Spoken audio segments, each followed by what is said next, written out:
Hello and welcome back to the Now We Know Show, the show where we discuss a topic of interest and by the end we will have learnt something new and hopefully you will too. I'm Zach. I'm Buzz. And I'm Jack. And in this episode we're going to be discussing creativity versus politics. And in this special guest episode of the Now We Know Show, it gives me the greatest of pleasures to welcome an acting legend who has appeared in more productions than I've had hot dinners and is a British sci-fi icon, the one, the only, Brian Croucher. Hey. Big round of applause. Hiya, Brian. Hello, good day to all you millions who are tuned in to this podcast. I say hello and welcome.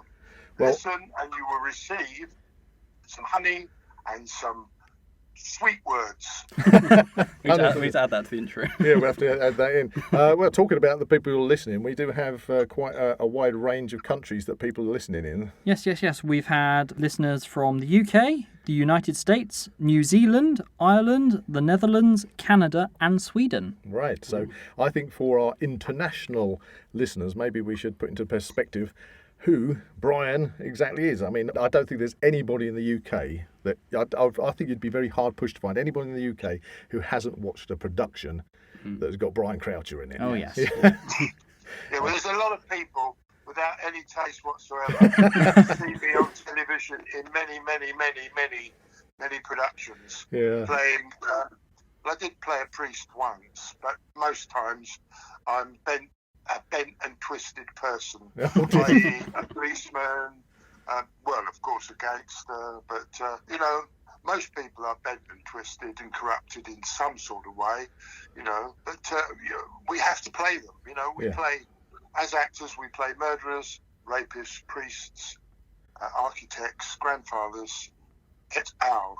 Yeah, and probably accountants as well. Oh yeah, and some bank accountants as well. Politicians. Thank God for bank accountants. So maybe we're just going to start off by a quick reminiscing over how things we've seen you in, Brian. I mean, for me, I go back to the 70s and unforgettable character of Borg in Robots of Death. Robots of Death, where I was Doctor in Who. a silly costume with an over-made up, mascara.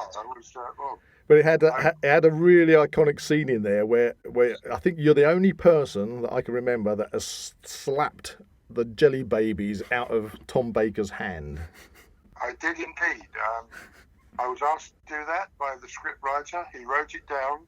Borg knocks the jelly babies out of Doctor Who's hands. So when it's written in the script, you have to do it. I like the fact it said knocked, and it was a right good old slap. It was brilliant. Well, Shut up! Shut up! And going on from that, of course, there's other things such as obviously in Hammer House of Horror, the house that bled to death. One of my personal favourites. Yeah, Jack's seen that. He's seen you in that one. Last Days of Pompeii, where you played the gladiator, didn't you? I played a gladiator number 4. His name was Melior. I was only in episode 1 because I retired, and I retired with a bag of gold and a wife. And the director caught me smiling once. He said, "Gladiators don't smile." I said, "Yes, but I've got away with my life. A bag of gold." And he said, "Don't smile." Oh, okay, you're always right. You're the director. Okay. But inside you were smiling. Oh, yes. I was anticipating. She was quite a beauty that I was given. And of course, you cannot escape us from bringing up Blake Seven and the iconic character of Space Commander Travis. Oh, yes. Commander Travis 2. I was 2. There were about 6 Tarzans. I was the second Travis. Second Travis. I always felt that Space Commander Travis, when it came to villains in sci-fi, has kind of been overlooked. I mean, and by that I mean, if you think about the ones that come straight to mind, like Darth Vader. Yeah. He uses the dark side of the Force. They build a Death Star. He wants to take over star systems. Then you've got Commander Travis, who single-handedly, and I mean single-handedly because you only had one arm, the other one was cybernetic, orchestrated the whole invasion force to invade the galaxy, literally to take over everything, you know? Well, coming up behind me very fast was Ozzy Osbourne. He had all the dark arts, although he was up in Birmingham at the time, and I think he never left Birmingham. Who knows? Oh. But yes, you know. I think I saw him on the news. Didn't he just do a surprise guest appearance at the Commonwealth Games when they were doing Yeah, and he's been in space for many years. and maybe just to round off on that before we start chatting about creativity versus politics, of course, there's EastEnders, where you played Ted Hills.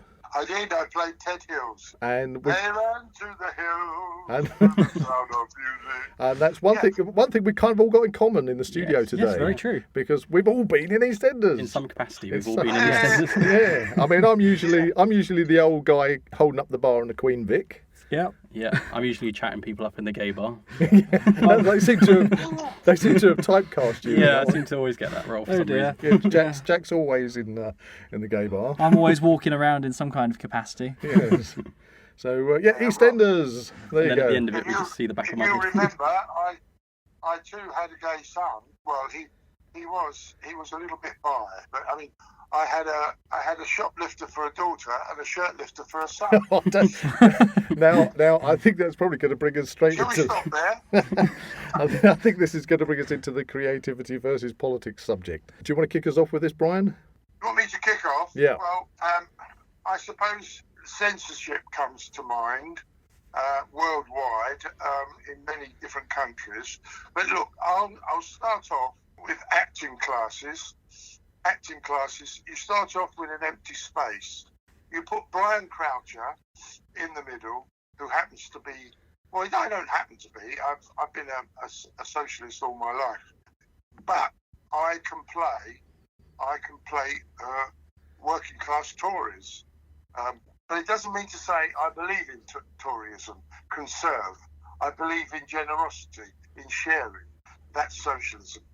But the Conservatives of this country want to stop sharing.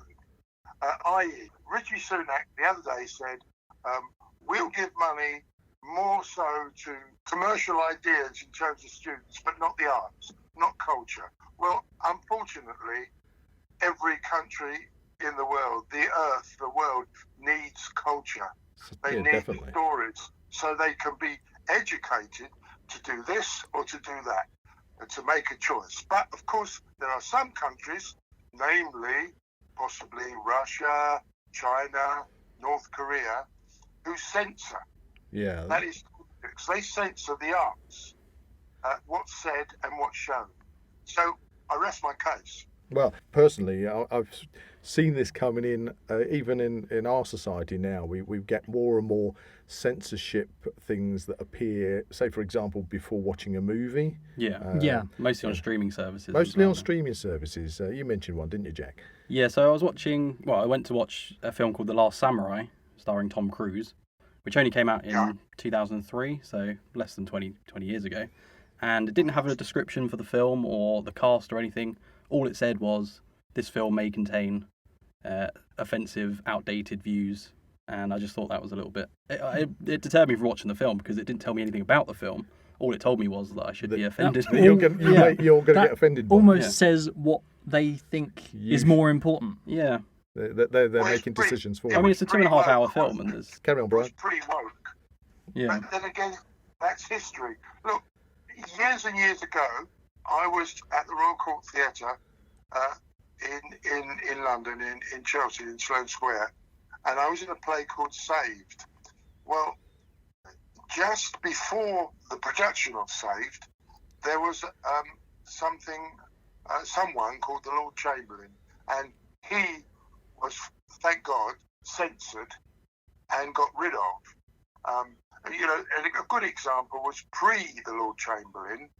The Lord Chamberlain used to censor everything, all plays, all screenplays, any swearing, any nudity, anything a little bit untoward, he would get rid of.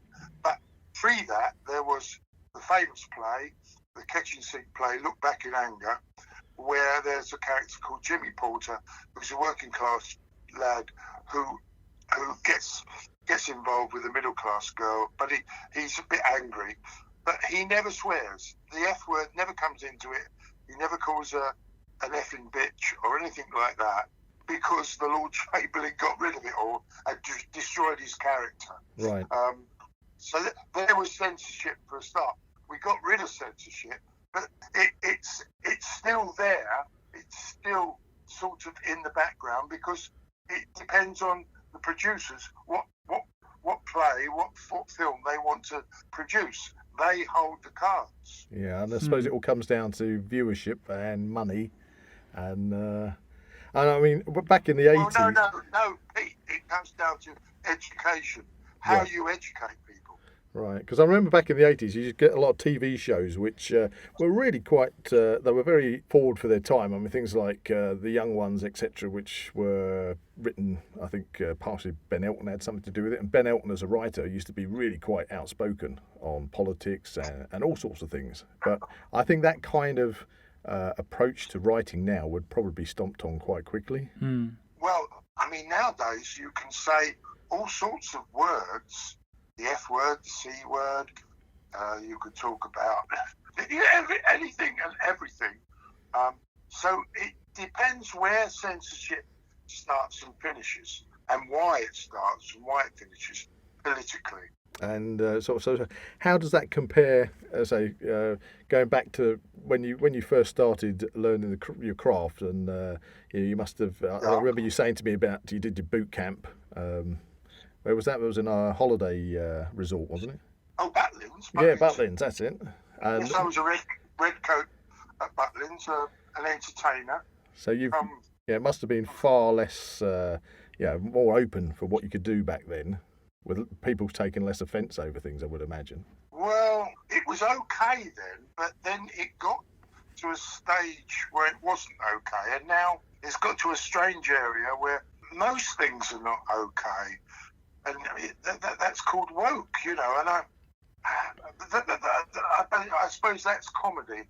I mean, Jim Davidson wouldn't have a career, would he now? No, Jim Davidson, Freddie Starr. They would probably just wouldn't even get a look in, would they? Freddie Starr, yeah, none of them, no.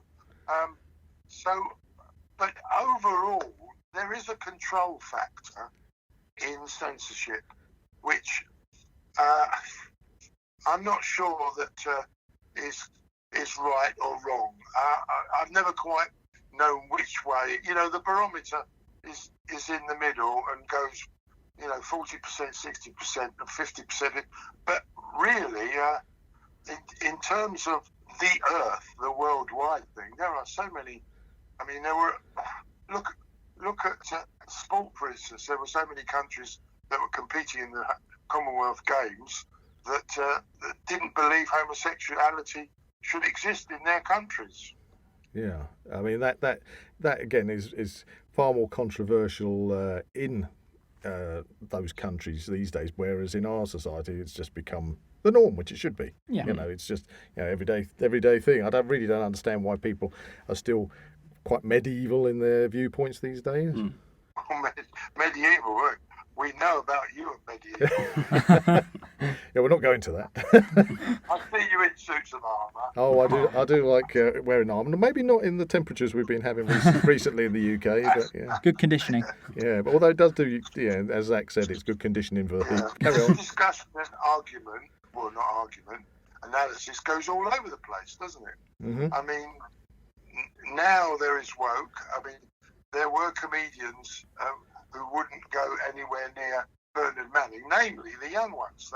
They didn't do Bernard Manning jokes, or the two that we mentioned earlier. But nowadays drama touches on all sorts of stuff, which was frowned upon. Well, which is frowned upon. I mean, I was just listening to the radio, and this man Jones in America, who Donald Trump followed, and Nigel Farage, they both followed him, and he lied about the Sandy Hook I mean, he was censoring the idea. Oh, yes, that this is the... both children and teachers were shocked. Yeah, this is the chap that was recently in the news. For those people listening who don't maybe have not caught it, they should have done because it's been an international news story. But he was the conspiracy theorist chap, isn't he, who basically said that the Sandy Hook school shootings were just made up. They were staged. Alex Jones, his name was. It was Alex Well, Jones. that's political and censorious in its right there, you know. I mean, people, for their own particular wants, they change the deck chairs on the Titanic. They move it about a bit, the subject matter, and you know, it's terrible that these people not exist. I don't want them killed. I don't want them put in a gas chamber, but it's terrible that they've got these ideas when there are certain facts, or facts that we wouldn't go along with, of theirs. There are certain facts. There are pictures. There are witnesses. There are survivors. But isn't that part of the because of, obviously, we've got social media these days, which you know, I didn't have when I was growing up at all. But social media, so many people. I mean, I think there was a bulletin on the news, a little news feature where it said that most teenagers these days get all their news literally from social media, from Instagram, Yes, from Facebook. we very much live in the age of misinformation. And they just grab these little sound bites. And I do remember seeing on the news a teenager who was being interviewed, and she said that, what's the point in, you know, buying newspapers? What's the point in looking at different news channels on the television when, and in her words, the telephone knows everything? Who's behind that telephone? Yeah, and that's the problem, because it's the people behind the telephone. They're trying to just a convey a second. message. Listen, this is real time. I've got to open the door for the postman. Oh, no, you go for it. Oh, he's going to photograph the gun that's just arrived from America. Oh, it was a bomb. A bomb? Oh, no. Thank you, It's a Tony. boom. All Does done. your dog bite? See you That's a tomorrow. reference to... That's a reference to Yep. Pink Panther. So you got a bit of a Pink Panther thing going on there, Brian. A what? Pink Panther sketch going on there. Is this a boom? Is this your boom? Yeah. Boom, yeah. So what was I going to say? No, social media is electric poison, isn't it? Oh gosh, yes. That's actually a really nice way That of putting it. is a lovely way of putting it. Electric poison. Anti-social media as Yeah, well. anti-social media. There's a chap that we've worked on different movies who Jeremy, that's it, and that's it. He calls it anti-social media. Well, it can be, but I mean, there's one thing. When Facebook first came out, I censored it in as much that I didn't want to know what colour toilet paper people used that morning. Well, I hope it And wasn't then used. people having an argument. I think the blue toilet paper is much thicker than the pink. Oh, where do you get yours? I get mine in Lidl. Oh, I never go to Lidl. Yeah. I go to Waitrose. Oh, I can't afford to go to Waitrose. Oh, shut up. Get off. next you'll be mentioning which way you hang the toilet roll. Oh, that's a big one. That's yeah. a big one, that one. Oh, yeah, that's a big one. Yeah. That'll I cause some suppose, division. that banter and tittle-tattle and all of that goes into what we're doing now, really. Yes. But we're serious folk. We are. Oh, very serious, yeah. We know where we're at. Yeah. With social media, and going back to the conspiracy theory thing, the problem is you get characters like that, and people don't realise they're actually making millions out of people following them, and the more that they put out this the more publicity they get, disinformation, That's and what the it's more all about. publicity they get, The they're more- making money. The more blue that they invent, yeah. Yeah, then they make money off it. I mean, could anybody remember how much that chap was fined in court? Well, I'm not sure. I know he's got a big following though. Yeah, but it was several $1 million, wasn't it? But then afterwards, they were just saying he'll just put a call out to all his followers Yeah, exactly. and say, And "Can you they'll donate fund money?" Yeah. And that's what they'll do. He'll be back up to it. Yeah, Jeez. Well, it comes round to the pound note. That's why they can't stop people going on Instagram, Facebook, and all of that, because people are going on there to make money, and that's where that's where the politics, it comes right round to politics, control, the dollar, the pound note, the euro, it comes to that. And if people would forget about that a little bit and get on with their spiritual and soulful lives, then we'd all be in a better place. I mean, certainly when it comes to creativity, you really shouldn't stifle it. I mean, that's part of a basic human ethics. We even from the dawn of man, we've sat around fires and been told stories because that's part of who we are. Yeah. Some of us have been held over fires, you know. What, for telling stories? Censorship, does that have like a detrimental effect on creativity? To young writers and young creators, Yeah. is censorship damaging their potential? Well, I think it does. I think written in the correct way, there is a subtle way of writing a scene about sexual intercourse. You can just see that it happens between individuals. You don't need to show it. There's and going back one stage to torture. You could show the fire. You could show the person naked, and you can intimate that torture did happen in the early centuries. So you're not censoring it in one way. You're modifying it. Yeah, but I do find, being an amateur historian myself, I do find that when you get a lot of the historical TV dramas, I know there's a kind of difference here, isn't there? With TV dramas and period dramas. Costume dramas. Yeah, costume dramas, it can be different. But when they're meant to be depicting actual historical events, I do find that they change them quite a lot these days, or try and water them down. Yeah. They To clean make them more up a bit. acceptable. Yeah, there was a movie, I don't know if you've seen it, a movie that came out recently, Brian, and it was called The Northman. Have you seen that one or heard of it? I've seen it. I've caught a few of the Viking ones. The one I did like was the comedy one, saying, why didn't you come on the last voyage with us? Well, I had to look after the goats, didn't I? All that. I forget what that one was called. What's that called?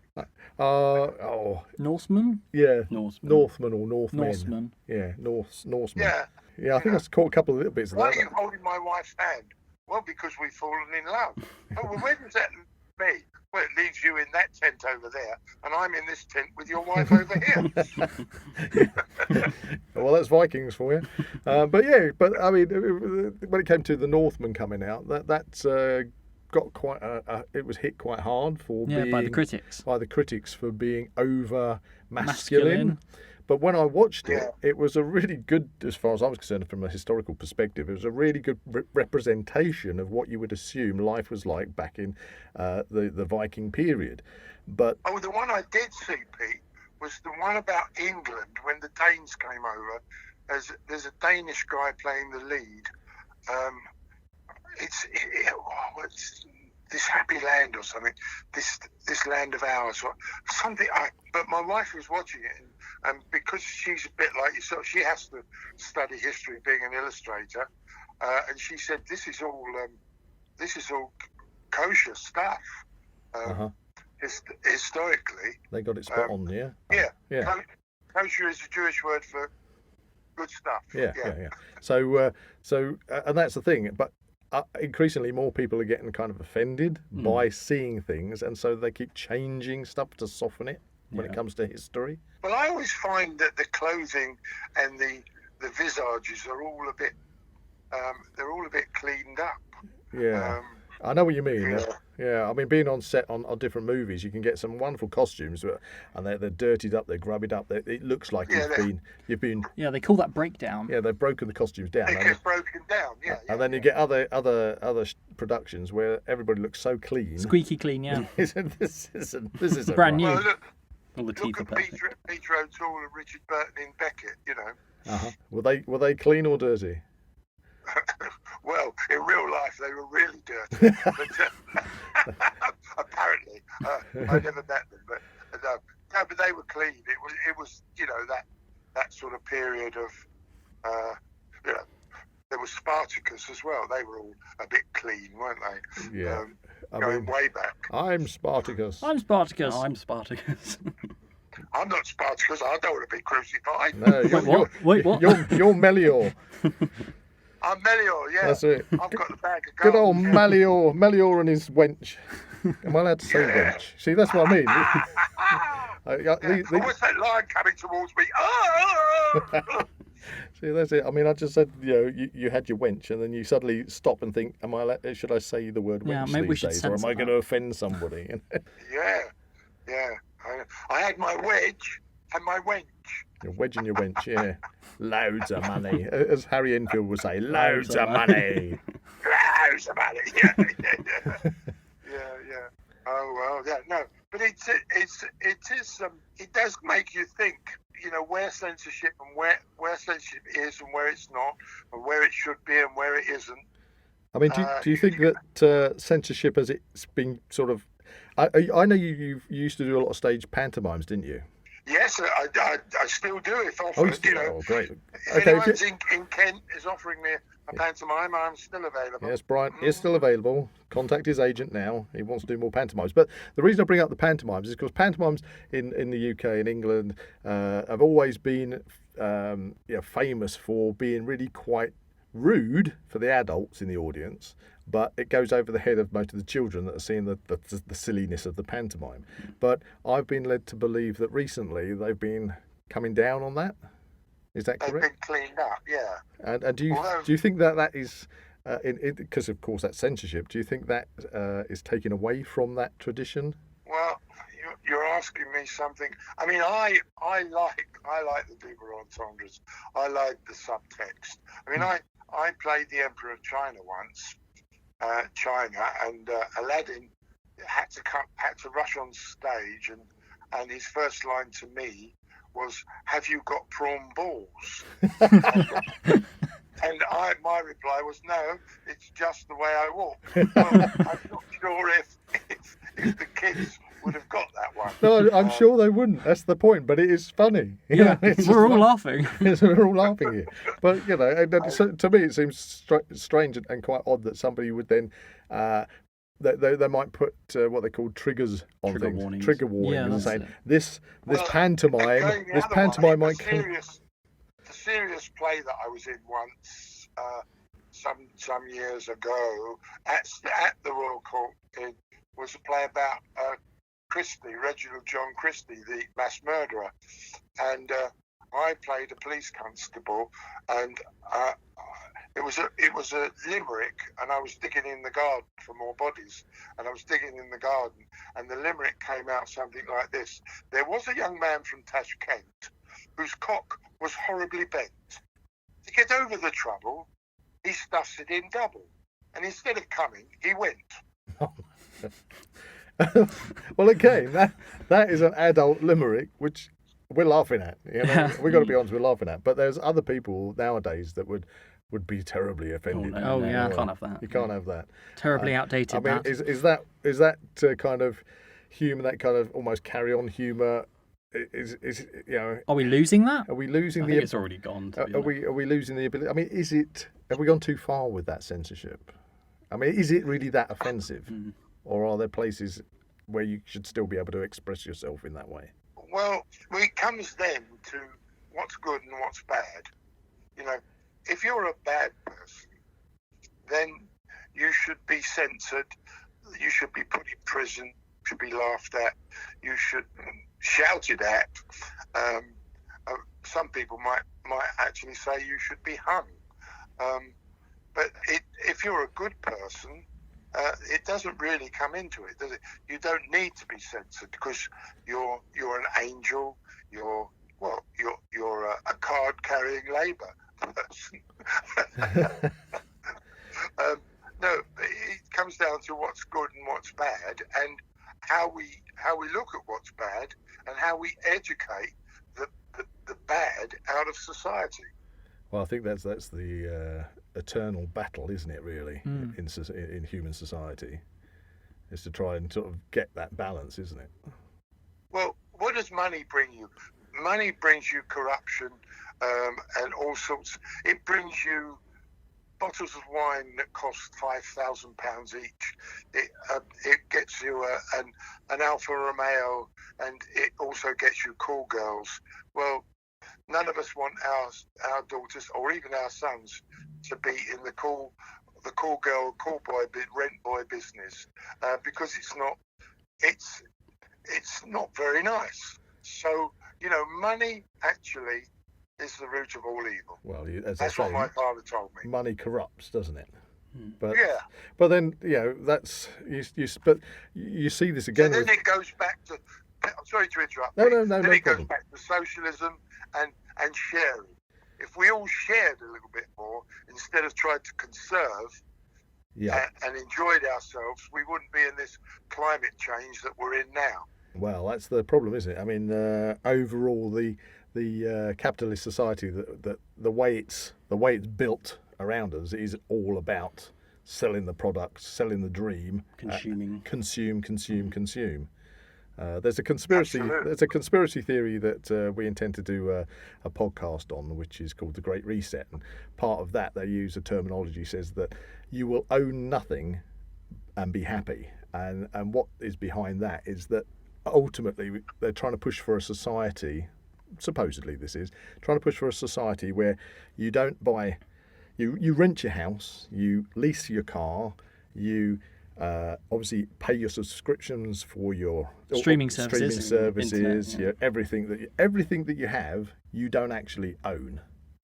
But the great they are making money from you by you're continually consuming. Yeah, as long as you keep paying for it, you can have it. As long as you keep paying for it, they don't want you to own anything. Well, it's your birthright. You're born owning nothing. But isn't that ultimately, well, for me anyway, that's kind of, I mean, you know me, Brian, you've often seen me on my Instagram posts. I'm in the forest here, or I'm sitting here and just enjoying nature. I'm happiest when I actually have got the most basic things around me.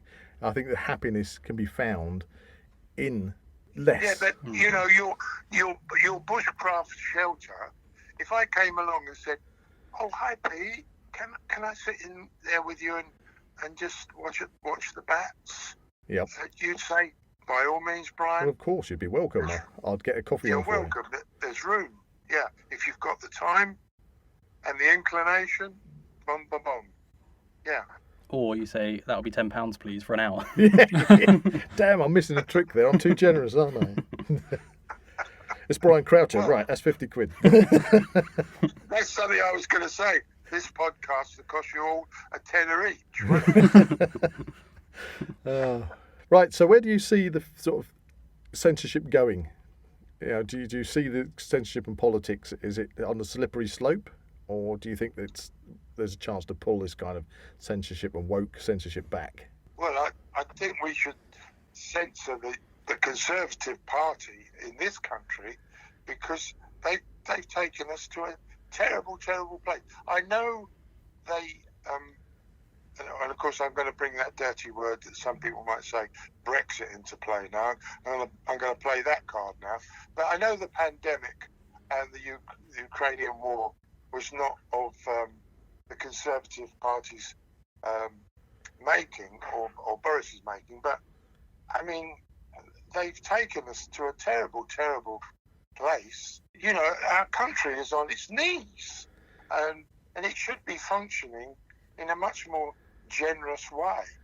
There are, something I heard the other day, a warm bank, as opposed to a food bank. It will be places where you can go to get warm because you can't afford the heating in your house. Isn't that called the local library?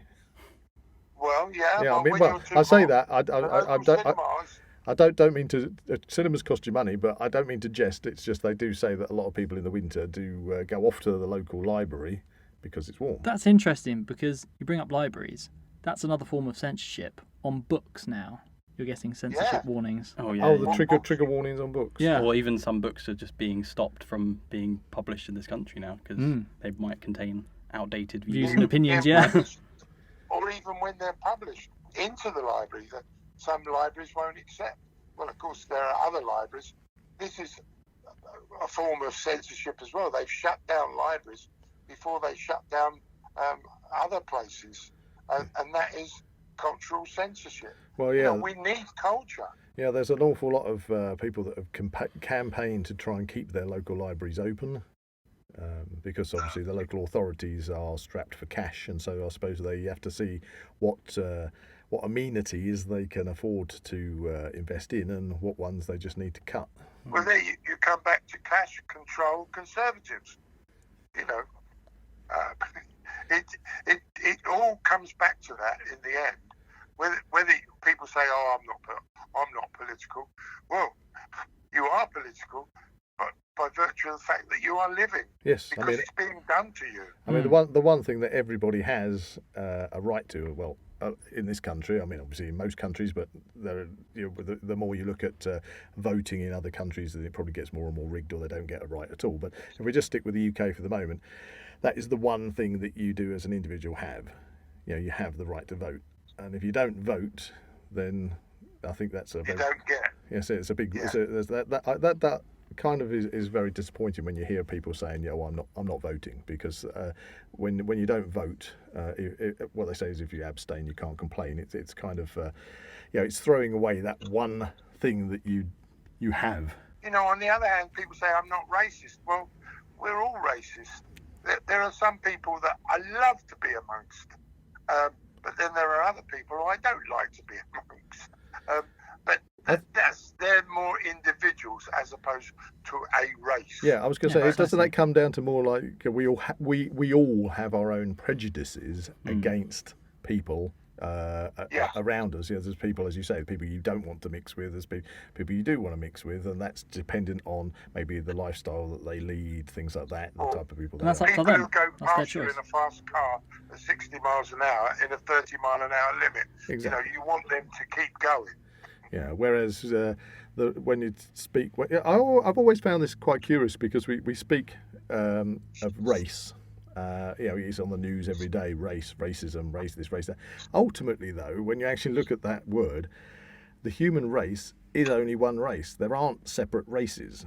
We are all human beings of the one race. So technically, people aren't being. You can't actually. But then carry on. you come back to the colour. Years ago, there was a colour bar that there were white people censoring black people, saying no dogs, no Irish, no. Oh, I no agree. blacks. I agree. But that's more than being racist, because black people that have a dark colour skin or people who are different ethnicity, like Irish, that's being prejudiced against those individuals for a certain feature. But although we use the word racism, you can only be racist against another race if there is actually another race to be racist against. But we're all one human community. I think the thing is, if people could see us, if people could start accepting everybody as being, we're all one big family. We're all one team. We're all one team. We are the crew of Spaceship Earth, and we need to your work theorem together. has been solved. So, QED, quadrat e demonstratum, Pete. yep. If we could all, if we could. Carry on. If we could all be one family and see that this fragile spaceship Earth that we live on needs to be looked after, then the world would be a far better place. I think so, and I think we all agree in that. But there are people listening who may not agree. Well, it goes back to what you were saying, Brian, about politics and money, because of course they tend to be, unfortunately, some of the overriding factors. If people can make money out of something, they will make money out of it. Obsession with greed, you know. Mm-hmm.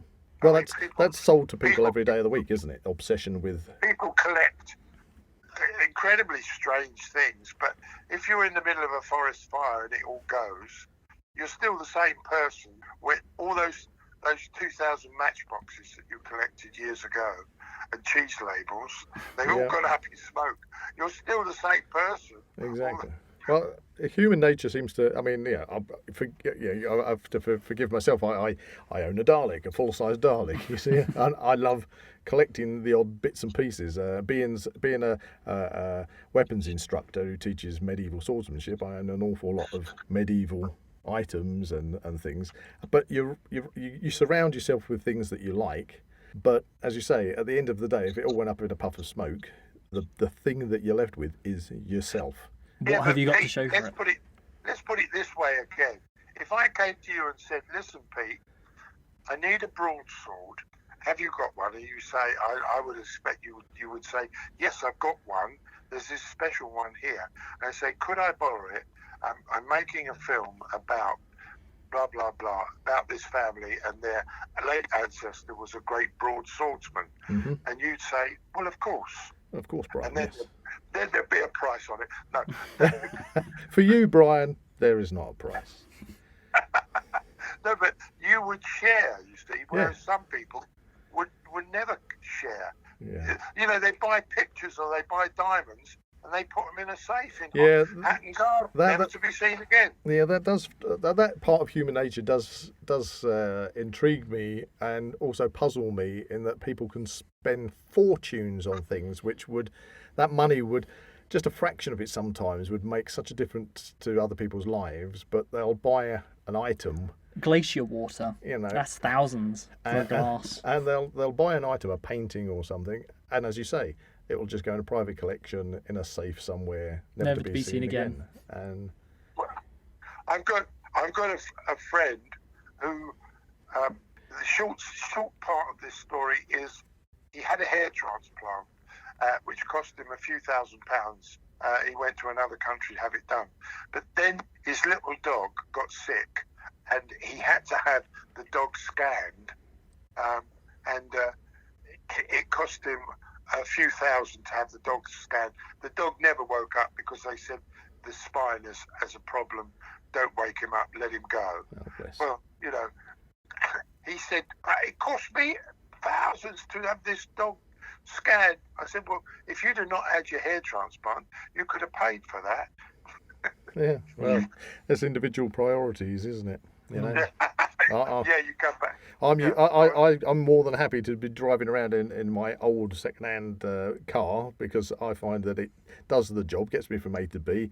It's a reliable wagon, but I would never go out and choose to buy a brand new Mercedes at however many hundreds of thousands of pounds. Be scared to scratch it. I'll be scared to scratch Well, people have multiple cars that they use for different occasions. Yeah, no. You know. I've never bought a new car in my whole life.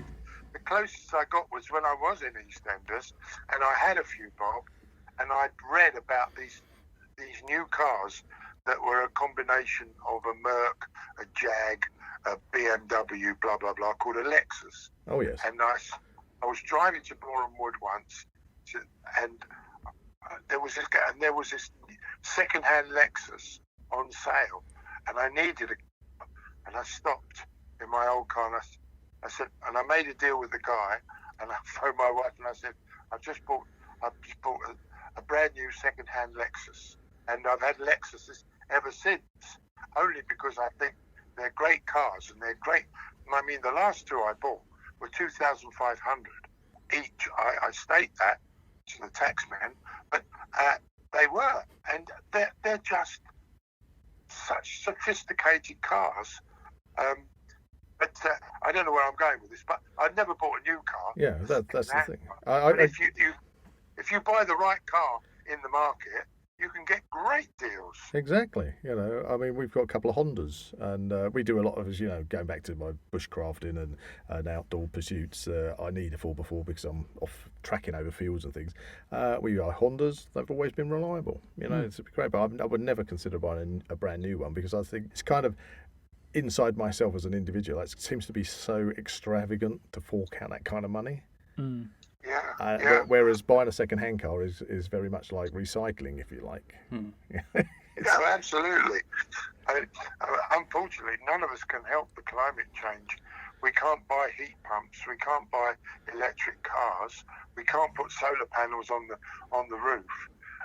So we've sort of, in an inverted way, censored ourselves. Just we haven't got the thousands that we need to help to backtrack to make the difference. Our way, just get us out of what we've got ourselves into with coal fires, petrol engines, etc., etc. Well, to be talking about the global climate change, I mean the UK. I think you check the figures on this. Anybody who's listening to this can check it and let me know if I've got this wrong. But I think for the whole of Great Britain, we add about 4% of the world's global carbon footprint to the atmosphere. That's 4%. So even in the UK, if we could turn everything round and go literally carbon neutral, each and every one of us went to carbon neutral and did our bit, if we could afford it, because like you say, Brian, it costs a lot of money Down to money again, to get to that position. But if we could do it and we could stop adding that 4% to the global carbon dioxide into the atmosphere, it wouldn't make a jot of difference globally, because China are building more and more coal-fired power stations, so are India, Russia. They're belching out stuff left, right, They and don't centre. really have any intention of. They have no intention. They have no intention, because they've said, you in the West have had your industrial revolution. We should be allowed to have ours, and the whole of India runs off of coal. So we're on a hiding to nothing, I think, at the moment. I know. I mean, in terms of a pound note, I've bought a load of logs, and log fires are worse than petrol. Apparently, my log burner, I've got a lovely log burner, but instead of paying hundreds and thousands out for electricity or gas, I'm going to make sure that there's a log fire burning 24 hours a day in my house. Well, I've got to admit, we're exactly the same in our cottage.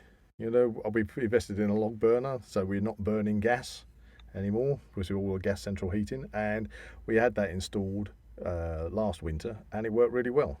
And so it's I don't know where, but of course most people now in modern houses that are getting built wouldn't even have the facility. No chimneys. They've got no chimneys. Or fake chimney. Yeah, they wouldn't have the facility for those. They are literally tied into, you've got to have gas or electric central heating, because that's all you're going to have. That's part of the house. Yeah. Part of the house. I know. It's the censorship, politics, control, and that comes down to money as well. If they want to control the climate change, we haven't got the money to censor ourselves. So when it comes to the subject material of creativity versus politics, where do you see it going? I personally would do anything and play anything if I thought it was instructional, educating. I go back to, if you're playing a character, you're playing as an actor, you're playing Hitler. Well, you can't censor your performance. You've got to kill as many Jews, homosexuals, gypsies as possible to be the real Hitler. You can't portray a soft Hitler. Well, Nobody ever has. Yeah. So that's the saying: those who forget history are doomed to repeat it. Yeah. So if you're playing a historical character, that's where it's written in, and you're doing it an injustice if you try and alter it. Yeah. Alter it. Change the personality. Yeah. Sorry, on a sort of smaller scale, we've talked a lot about in the past about how on streaming services now they're sort of actually changing how films are presented to you. Yeah, it's secret censoring. You could call it. Older films, they're kind of cutting scenes out and altering lines and things to make it more PC. Yeah, I've noticed that. And that in itself is a kind of a censorship that I don't think a lot of people realise they're being subjected to. Because they don't know. Because if you watch an older movie that has certain ideas or certain scenes, certain attitudes being presented, Views, and then you go and watch it and you go, hang on a minute, it's missing a bit. it's missing a bit. Something's been taken out of this. If you've seen the full version. But then you're on a streaming service and you've never seen it before. Somebody in an office somewhere is making decisions on what they think you should be allowed to see on a 50-year-old film. But you don't know that's happened because you've not seen it before. Yeah. And It's the same on TV. It's very interesting. We've changed the word from politics to censorship. We're not talking about politics. We're talking about censorship, which is quite interesting. And I mean, I go back to a writer gets an idea, and he goes to a producer, and the producer commissions him. He writes the idea. The producer then validates it by getting a director or gets some money from an influencer who wants to put money in it, and then they have to get a director. And then the director says, I don't know the 22-year-old one-legged Chinaman in England, who could a casting director. So then the casting director comes into play, so that it's being censored along the way, and then the casting director gives it to you, and you get a censorship of what the writer. You're the one-legged Chinaman, and then you're asked to play a two-legged Chinaman with just one ear. So it's being censored along the way. Yeah, I see where you're coming from. Yeah. Yeah, but it's interesting that we've changed politics to censorship. We did touch on the politics side as well. Yeah, I mean, obviously, politics in itself every day censors. Yeah, It uses censorship in order It has to a point of view. into only allowing the general public X amount of information that it wants people to know. But I suppose maybe it's becoming a lost skill, but the individual person has got to somehow wade their way through all of this mass of information, fake and false information. In America had a point of view, and he made millions out of it. He was allowed to make millions for that station that he had that program on. So there's censorship in being negative about things, saying we can't have that, and there's censorship saying, oh yeah, let's have that because we can make money out of it. So censorship works both ways. Yeah, I mean, okay, if I come right up to if you look at the censorship that they're getting in Russia at the moment, I mean, the amount of weird stories that it's unbelievable that the Russian propaganda machine is telling the actual everyday Russian citizen. And then when you hear what they're being told, you're thinking, this is absolutely crazy. Yet an average Russian citizen may well be there going, yes, we're helping the Ukrainians. We're sending them food parcels, We're trying to liberate them from their Nazi overlords. The power of information. The average Russian would say, you're talking a lot of bunkum, Pete, by saying that we're saying all the, and that we're having this told to us. No, that's not been happening as far as we're concerned, what you're telling us. So, it's certainly a very big subject to deal with in the world. Very worrying subject. Very worrying subject at this present time, yeah. As long as censorship is on the tip of our tongue and in the front of our brains, that's the best we can do. Yeah. And that's very wise words. And very wise words. Perhaps we should sort of round off with. Yes. Yeah? Yeah. Yeah. You've got 6 questions for me, have you? Yes, you've preempted my next. We have a little section which we call the 6-shot quickfire questions. Are you happy for me to hit you with these, Brian? Yeah. We always ask all our special guests a series of questions. It's a bit light-hearted moment. I've got no comment. Okay. No comment. If you don't want to answer one, if you don't want to answer one, you just say pass. Yeah. Or no comment. Or no comment. Right. Are you ready for this, Brian? Yes. Right. Okay. Question 1. What has been your favourite character to play? Well, I did play a character called Chris Cottle in a series called Out, 6-part series called Frank Rogers Out, and I've been asked many times in my career to play bad people, but Chris Cottle, in essence, was a good person. He looked after Frank's wife and child whilst he was in prison. So it was exhilarating playing a good person. Chris Cottle in Out. Right, Chris Cottle, yeah. Question 2. What's your most memorable on-screen moment? On the screen. Yeah, something that when you've been there, whatever the production was, and you thought, that was brilliant. Being not memorable, brilliant. Well, memorable in that I don't think I've ever been brilliant, Pete. I don't. I've yet to be brilliant. Yeah, some people say their performances were brilliant, or think they were brilliant. I've never heard anybody say I was brilliant in that. So memorable. So is there something in your career that you think, I really enjoy it? It might have been a very small thing, but you've said, I really enjoyed that. You've remembered it as being an outstanding moment. Well, let's say my whole career as an actor has been an outstanding moment for me personally, because I've enjoyed 99% of it. Oh, well, we've enjoyed being entertained by your career Yes, as you're well. fantastic, Brian. It's been brilliant. Anyway, moving on. Let's go for question number 3.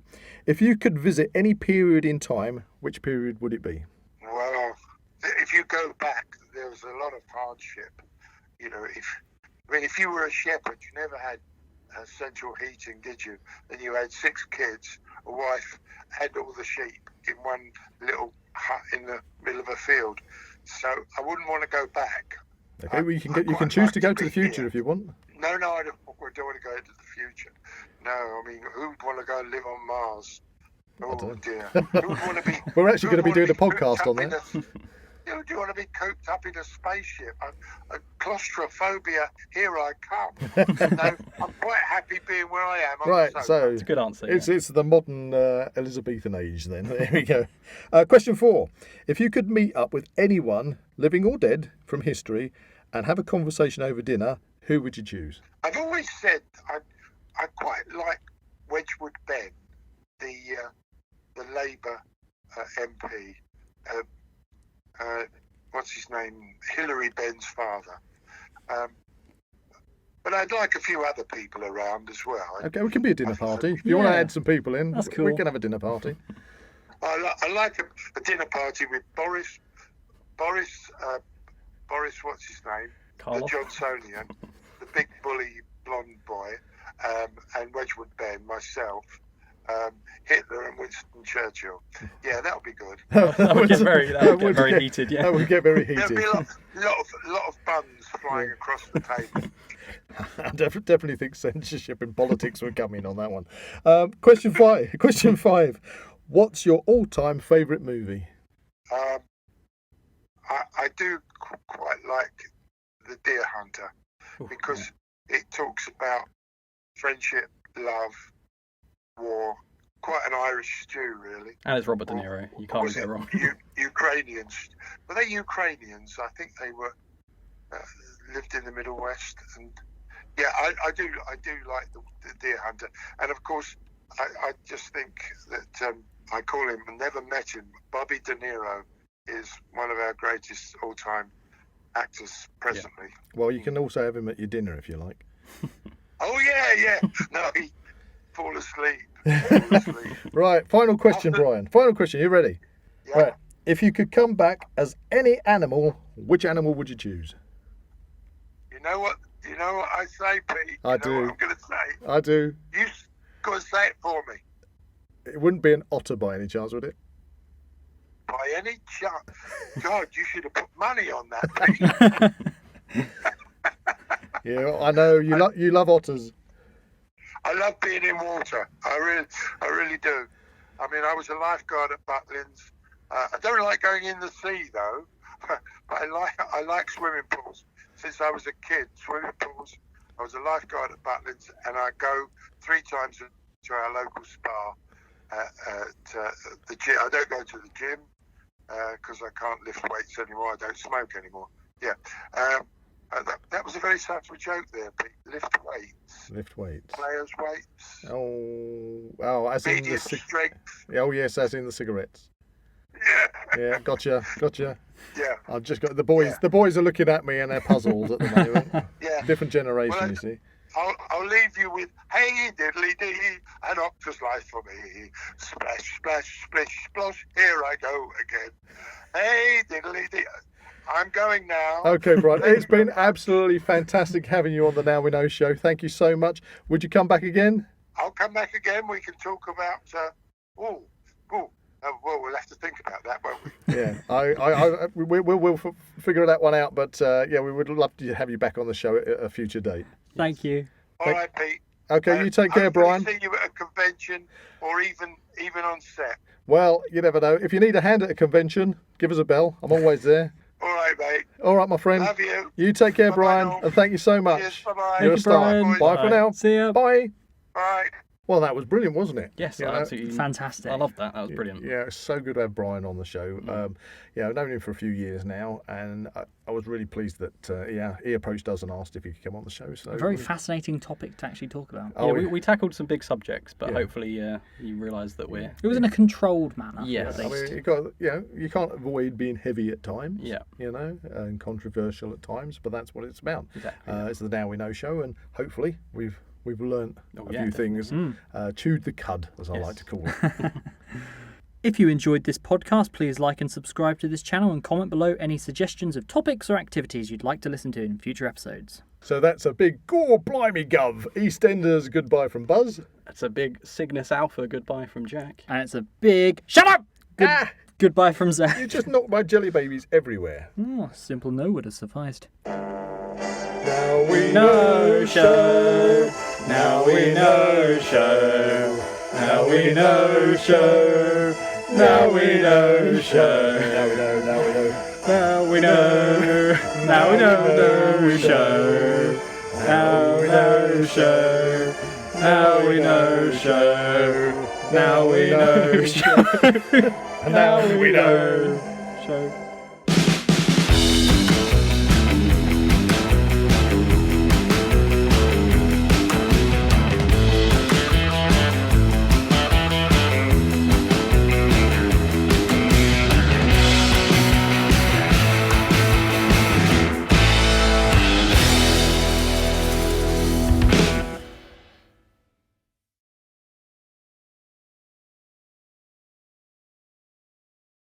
Hello and welcome back to the Now We Know show, the show where we discuss a topic of interest and by the end we will have learned something new and hopefully you will too. I'm Zach.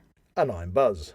And there's no Jack this week because he's off doing something interesting somewhere else, whatever he's doing. And on this week's episode, it's going to be our first episode on the subject of what is a superfan. That's what we're going to try in a series of podcasts. Try and kind of define what is a superfan.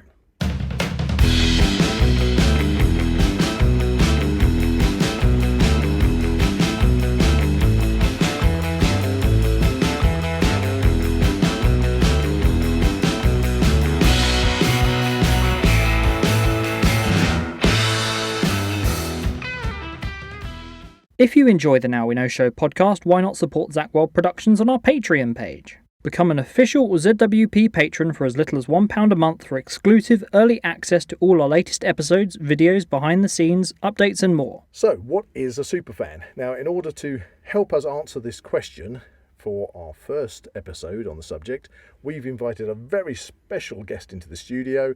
Please welcome Toby Jules. Da-da-da-da. Hello there. Hiya, Toby. How are you doing? Let's explain to the listeners why we invited you in. We've got superfans, let's face it, are so many different subjects these days, whether it be Harry Potter, football, pop bands, Marvel. Marvel, Star Trek, blah, blah, blah. Another one which is close to our hearts is Doctor Who. And that's why we asked Toby in, because Toby, we asked ourselves, we sat down and said, well, we need somebody to come in who we would consider to be a superfan. And what we're trying to find out is exactly what that means. And so we thought, well, okay, who could we ask in first of all? And we thought, well, we started ticking the old tick boxes. And we said, well, let's ask Toby in, because as far as we were concerned, you are a superfan. And then when I contacted you about it, and you were very kind enough to say you'd come into the studio to do this, you actually said... Well, I was very honoured that you'd asked me, but I did say straight away, but I'm not a superfan.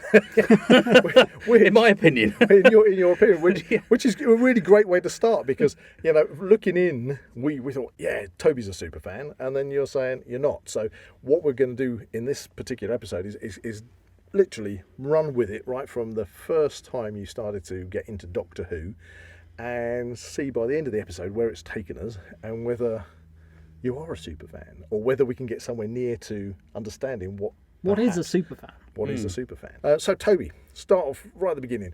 Because of your age, you're about the same age as me. 21. Your dad told you all about classic Who. Indeed. Yeah, so obviously you got into Doctor Who back in the 70s I or did. 60s. 70s. Early 70s. Yeah, just sort of when John Pertwee left and Tom Baker came in, and then sort of growing up, John Pertwee became Worlds of Gummidge, which I loved as a kid as well. Yeah, I think. But Tom Baker ultimately became my favourite Doctor because he was on it for so long, and because I was a very impressionable kid at those days. With not much else on television. Well, we only had 3 channels. Exactly. Then 4 channels. Yeah. So Doctor Who started. What was it about Doctor Who that sort of, as a child, sort of drew you in? I just think it was the sort of the fantasy element, maybe trying to get away from the mundaneness of life, because I just remember the early 70s as being very sort of grey still, very still recovering from the atrocities that happened a couple of decades before, and we're still trying to rebuild the country, and it seemed a little desolate everywhere, but it was very, sort of on television, it was like bright and exciting, if you like, for a child. Question: do you remember Doctor Who? See, when I think of Doctor Who, back in the 60s, of course, you're thinking of William Hartnell and black and white.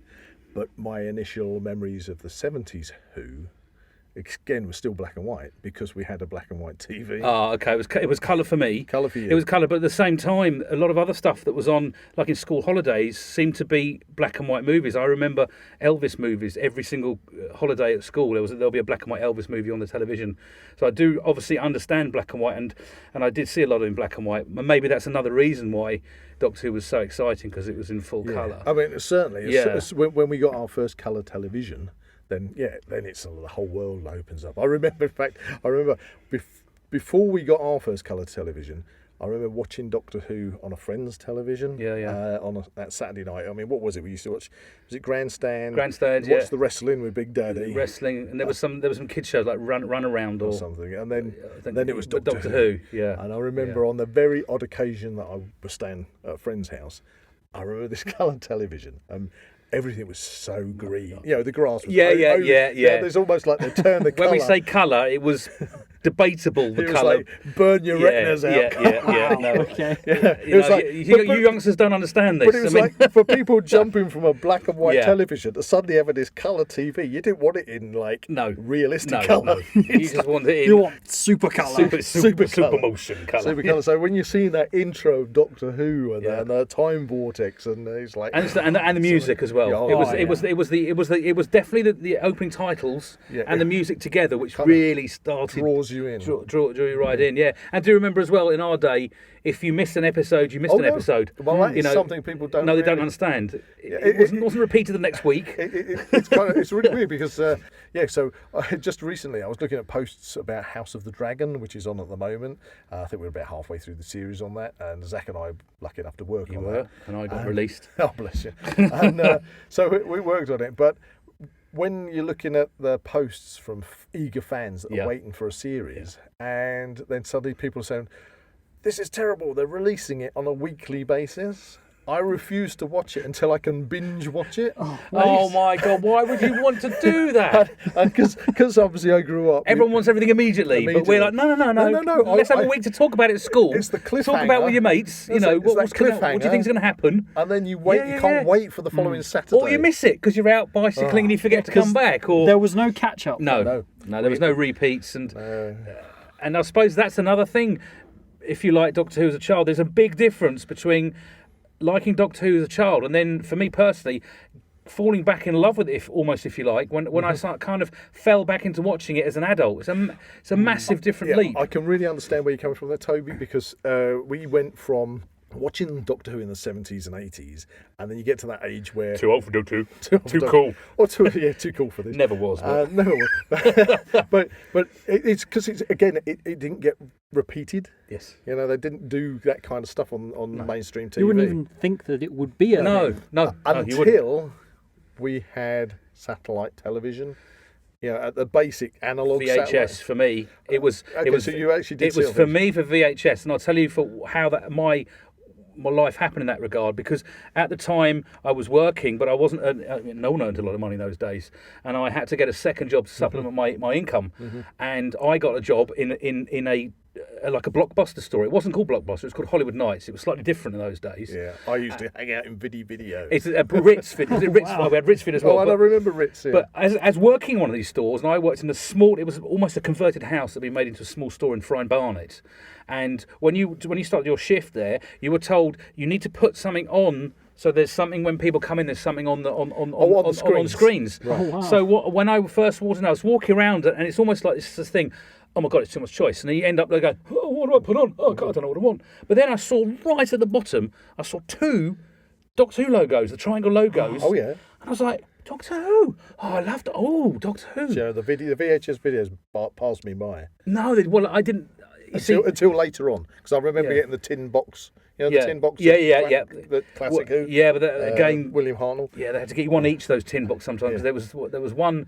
I don't know if it's the Trial of the Time Lord, but they put a different Doctor on the bottom of each box to try and get everyone to get. And I was like, I'm not doing that. I can't afford that. So I just got the Doctor, the story, And you put it referred to. So I got Colin Baker on the bottom of my tin. Right. But they had every single one of the Doctor. Doctor on the box. So you were playing those. So completists. Well, no, I wasn't because I didn't have a video player at home. Oh no, but you were playing them in the shop. But in the shop, and there was only 2 ones there. One was a Dalek story, and the other one, which has become my Holy Grail and my episode I love, one was Robots of Death. And so, but in my confusion from becoming a child to an adult, I assumed in my mind, as soon as I saw it, oh yeah, that's a Cybermen story. And I thought it was the Cybermen that were on the Sand Miner. Oh, And in my memory from a child, I thought it was a Cybermen. And when I was watching it, I was like, they're not Cybermen. What on earth are they? And then I didn't understand because I only, from a kid to an adult, I remember Daleks and Cybermen. You would have only ever seen that story once. Yeah, but I didn't know if it was anything else, if it went on to it was past something else. But I was like, actually, I really love the way they look. Yeah, I love the way those robots were. The Vok robots are iconic, and that became my falling back in love with Doctor Who as an adult from a child. And then, of course, I was okay. I want to see more of these. I want to see what they were all like. So I went around all the local video shops and borrowed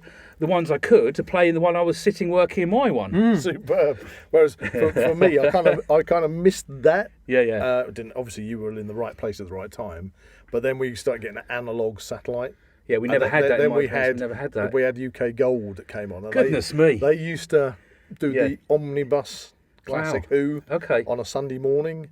And that's where I got on board. Obviously, this is where Zach you're 24, but that was what re-energized my love for Doctor Who, because I could wake up on a Sunday morning. It's like, oh my God, it's Peladon, it's Agador. It's like, this is crazy. I haven't seen this since I was a kid. And some of you be like, oh, dude, that's really bad, but I still love it. Well, no, I mean, we can diversify slightly, because I love Blake Seven and things like that. I love Blake Seven as well, and I get inverted commas bullied for liking that because everyone thinks it's so terrible. But I loved it. No, the stories, and that's the thing I like about Classic Who. We're getting a bit nerdy now, but the thing about Classic Who is the storylines were so good and acted so well to get over the budget the lack of effect. And in fact, as a child and growing up, I didn't ever watch, even though they're on VHS, then I didn't watch the black and white one. I was like, why do I want to see a black and white one? And that age group. Later on. But as I say now, as a full adult of over 21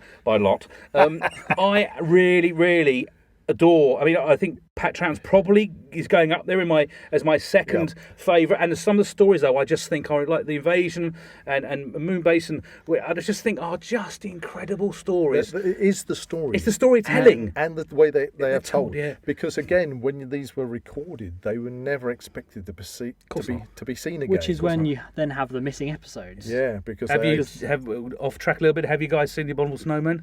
I've got it. Yeah, have you seen it yet? Not yet. No spoilers. Okay. But anyway, so that re-energised, being able to see that omnibus was for me. And then, of course, you recorded it onto VHS. And then I watched it. And then Zach started watching it. And that's why Zach is so clued up on. Well, I'm going to give you parental worship there, because my son is also 23, 24, and I tried for years to get him interested in Doctor Who, and he didn't understand, didn't get it, and didn't want to get it really. So I think I've failed as a parent miserably because my son doesn't like Doctor Who. Looking back, I don't think that I made you watch Doctor Who. You groomed him. You definitely did. I'm telling you now. It could have been something you just didn't take to, but you did. I always remember Planet of the Daleks. It was the black and white episode. That about halfway through episode 3 or something, it suddenly changes to black and white or something.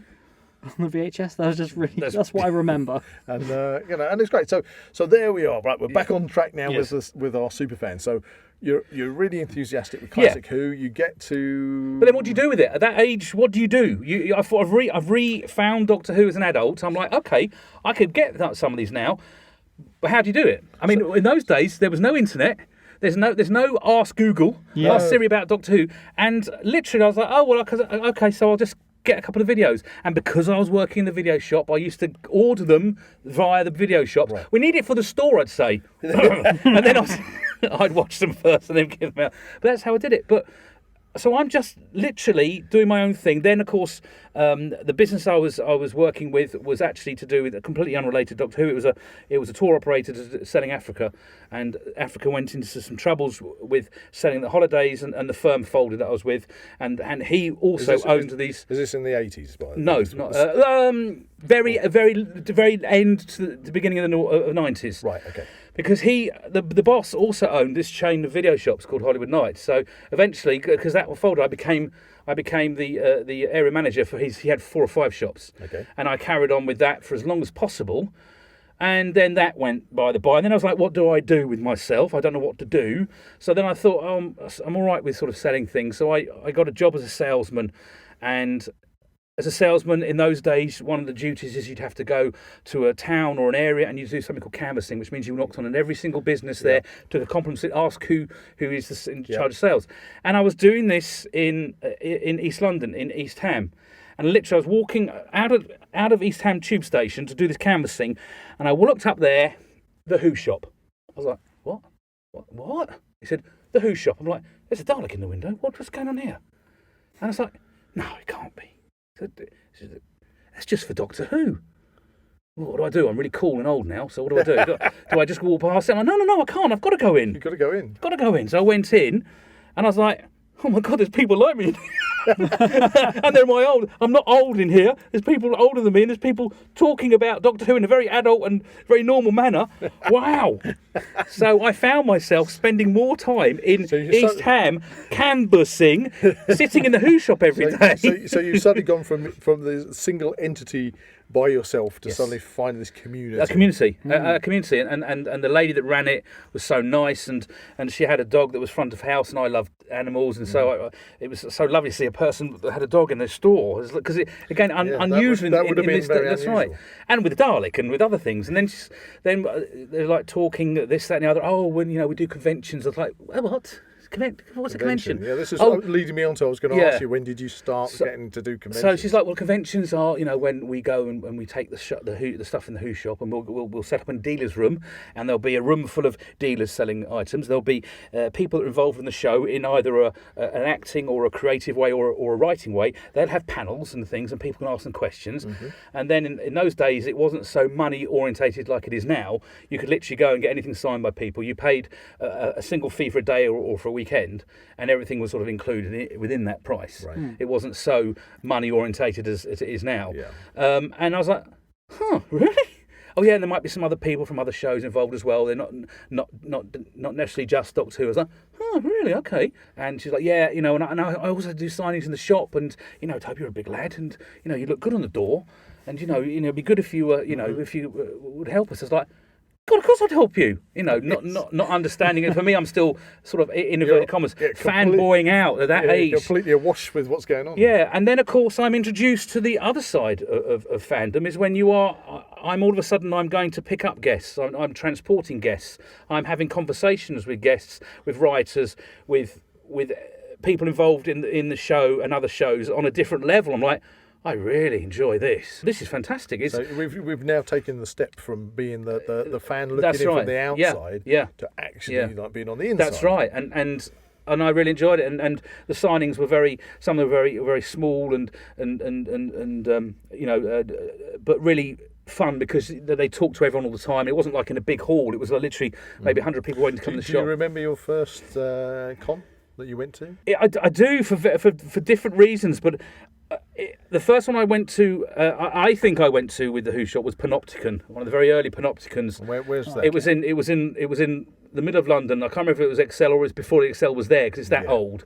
But all I remember is literally not been able to stop on working on the. It was like crazy. I mean, I'm talking about, it was like there were ants, and these ants coming in and buying and moving out in these lines and going left, right, and centre. And literally, before I knew it, it was the end of the weekend, and Alex is saying to me, that's the lady that owns the shop. She's saying, "Well, we need to transfer the money to the bank." And she said, "But what I want to do is I'm going to pretend I've got it in my bag, and then I'm just going to put it in a bin bag for you to carry, because no one's going to trouble you." Because I mean, I didn't really those days I didn't understand that people looked at me as this.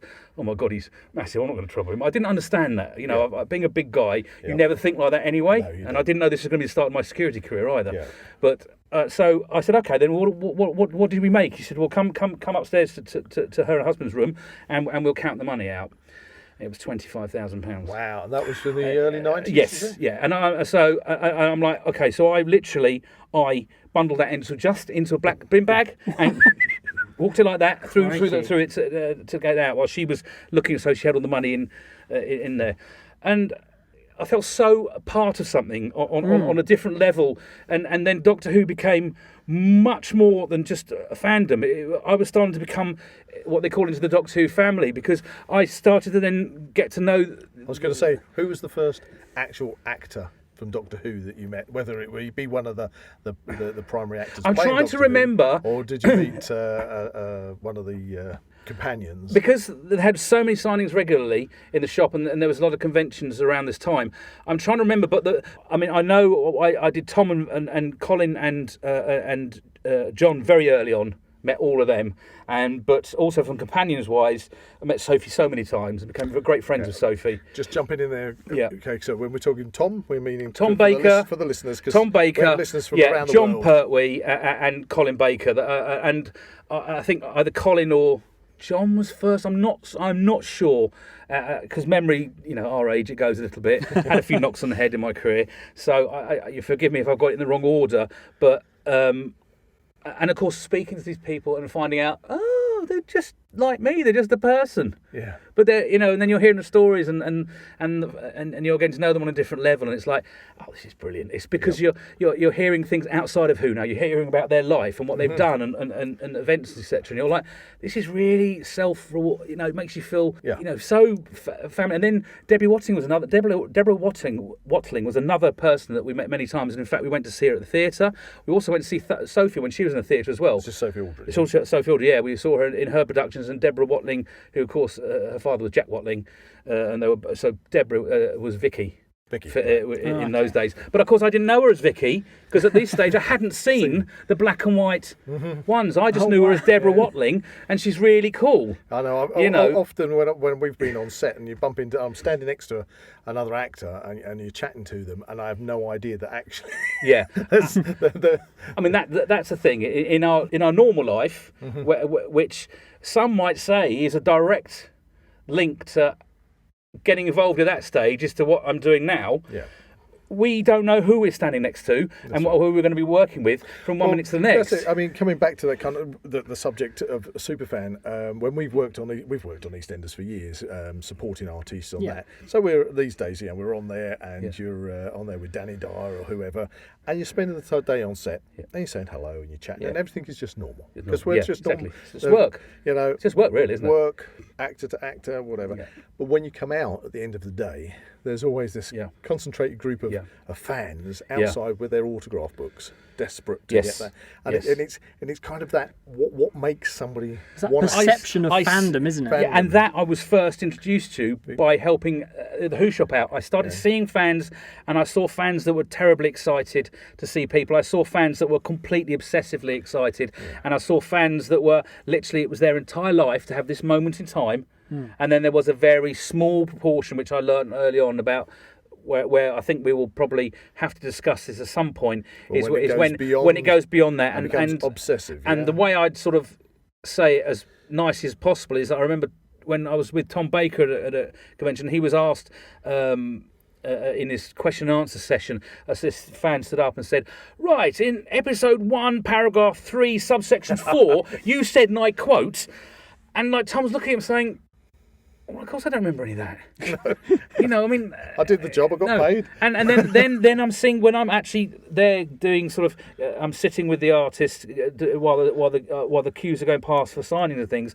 I've seen the fans that unfortunately don't understand there is a difference between reality and fiction. Yeah. It's lost, whether it's because, and there are different reasons it's lost, and it's not all because they're I've heard of fans where they've been so, again, I don't want to sound excessive by saying obsessive, but they can be very obsessive on the character. Yes.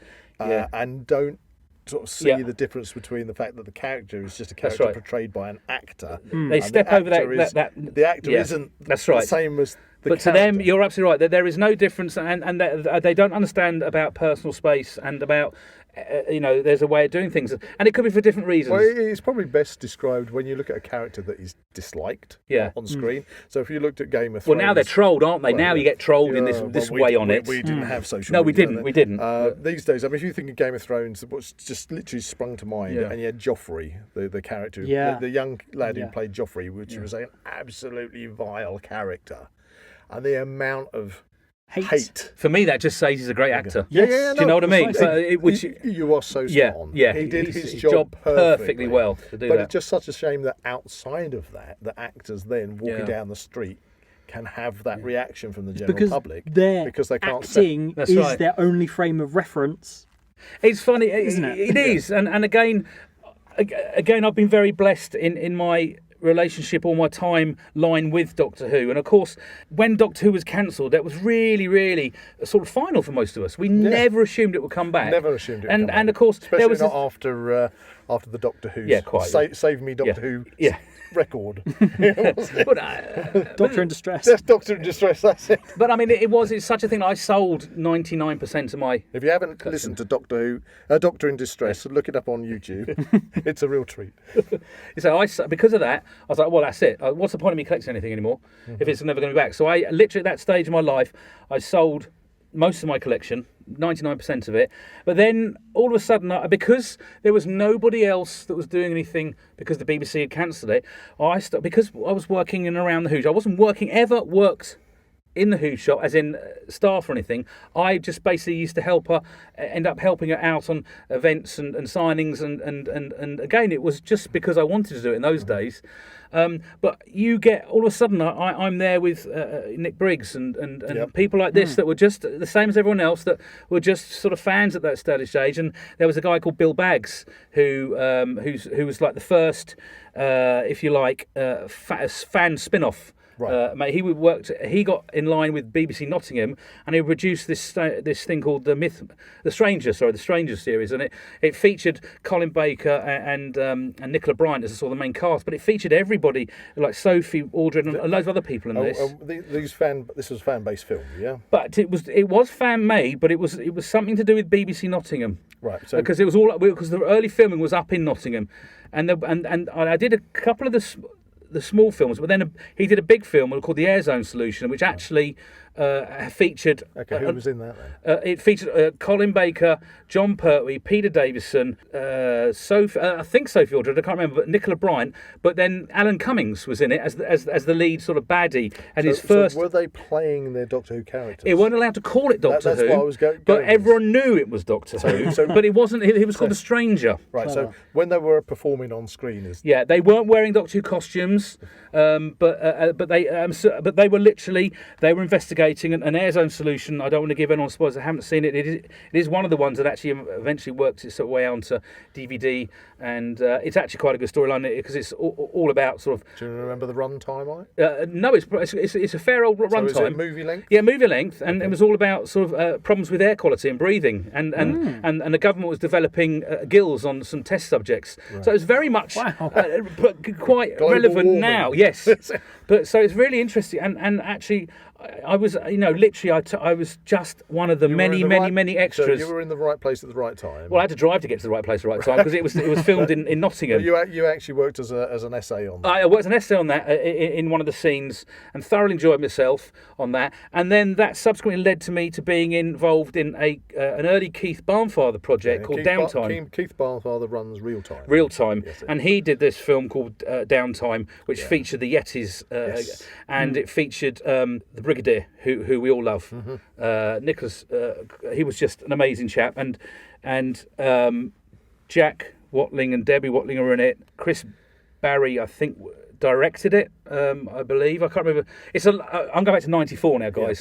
Listen, forgive me if I'm wrong. And again, my essay work was actually me in my car, and we involved making a traffic jam around St Paul's, and we got all round the Briggs Range Rover to block him in on this. Yeah, I think I remember that scene. Yeah. So there's a little old me and my little MR2, my little red MR2 two-seater. We're going to have to rewatch it. Well, in fact, I couldn't see myself in it, but then watching the specials, there's an interview with me on the specials, a tiny little one, which is lovely. But I didn't know that until literally last year. So all that time's gone because by. you don't know. I mean, I'd never seen it till last. Yeah. Remember, again, when I did these projects back in the '90s, they never came out. I didn't see them. No, you didn't see them. Yeah. And then because Doctor Who cancelled, and then I sort of drifted away from Doctor Who, and I found myself in a music industry, and I became a tour manager taking bands on tours. So still around fandom, and that's why I absolutely understand what you're saying about people that stand outside waiting in lines. So you're a Doctor Who fan. Yes. You've now sort of jumped to the fence, if you like. I mean, like with myself and Zach, and yourself now, because obviously you've been doing essay work for quite some time. Yeah. That we spend our time on movie sets. Yes. But I was music first of all. It was me. It was bands and music. So it becomes second nature. Because it's your job. And the people become second nature, and the lifestyle. It's jumping the barrier from the people that are standing outside with their autograph books, and because we live in that zone, it doesn't. But I won't forget, Buzz. I will not forget that I was on that side of it, and I remember how it feels. So when I was looking after the bands, I was the one that's saying, "You get out there in that rain, and you make sure you see those kids that wait for you. Exactly where you go there and give them their autograph because it'll make their day." Yeah, but that's exactly where I was going to go. So because now you're working as a tour manager. And you're suddenly on that opposite side. Yes, yeah. Then you're looking out at those fans and having an understanding and remembering. of those fans. I felt for them. But I did, because they were young, impressionable, and sometimes they've been standing outside hotels or radio stations or TV shows for 6, 7, 8, 9, 10 hours. And these are young. And because I did a lot of boy bands, first of all, a lot of them were very young girls. And I being a parent as well, I was a very young parent then, because my son was literally born in '99, and I was like, God, do these kids' parents know that they're out all night waiting for this autograph for these people? And I again, in my time of doing tour management, and I did tour management before, up until the point of Pop Idol started with what's his chops? Simon Cowell. His first TV program was called Pop Up, and I actually was one of the tour managers that drove the winning band, and the winning band was Hearsay. Right, so were you doing this during the kind of Stockacre and Waterman period? I knew them very, yes. I mean, I looked after Kylie, I looked after lots of, I did Danny as well. But I did Peter Andre before he was, and a lot of other people that unfortunately never made it. And one thing I could never understood is how you do and don't make it in the music, because you can see people with the same level of talent and extra factor, but it's just luck sometimes. But my work in those days as a freelance tour manager for Polydor was I would get booked a month before an album or a single release for a month to go and do all the promotional work, which is everything from TVs to radio stations to schools, because we did school tours back in those days. Mm-hmm. And of course, that's the bread and butter work for a tour manager. Yes, I can get a tour for 3 months, but then I won't get another tour for maybe a year. The tours don't come up all the times, but bread and butter work for a tour manager was this 1 month for a single or an album release. When I got Hearsay, I was really happy. I was like, great, where's the itinerary for Hearsay? Oh yeah, you're doing Top of the Pops and you're doing Children in Need. And? Well, that's all you need to do.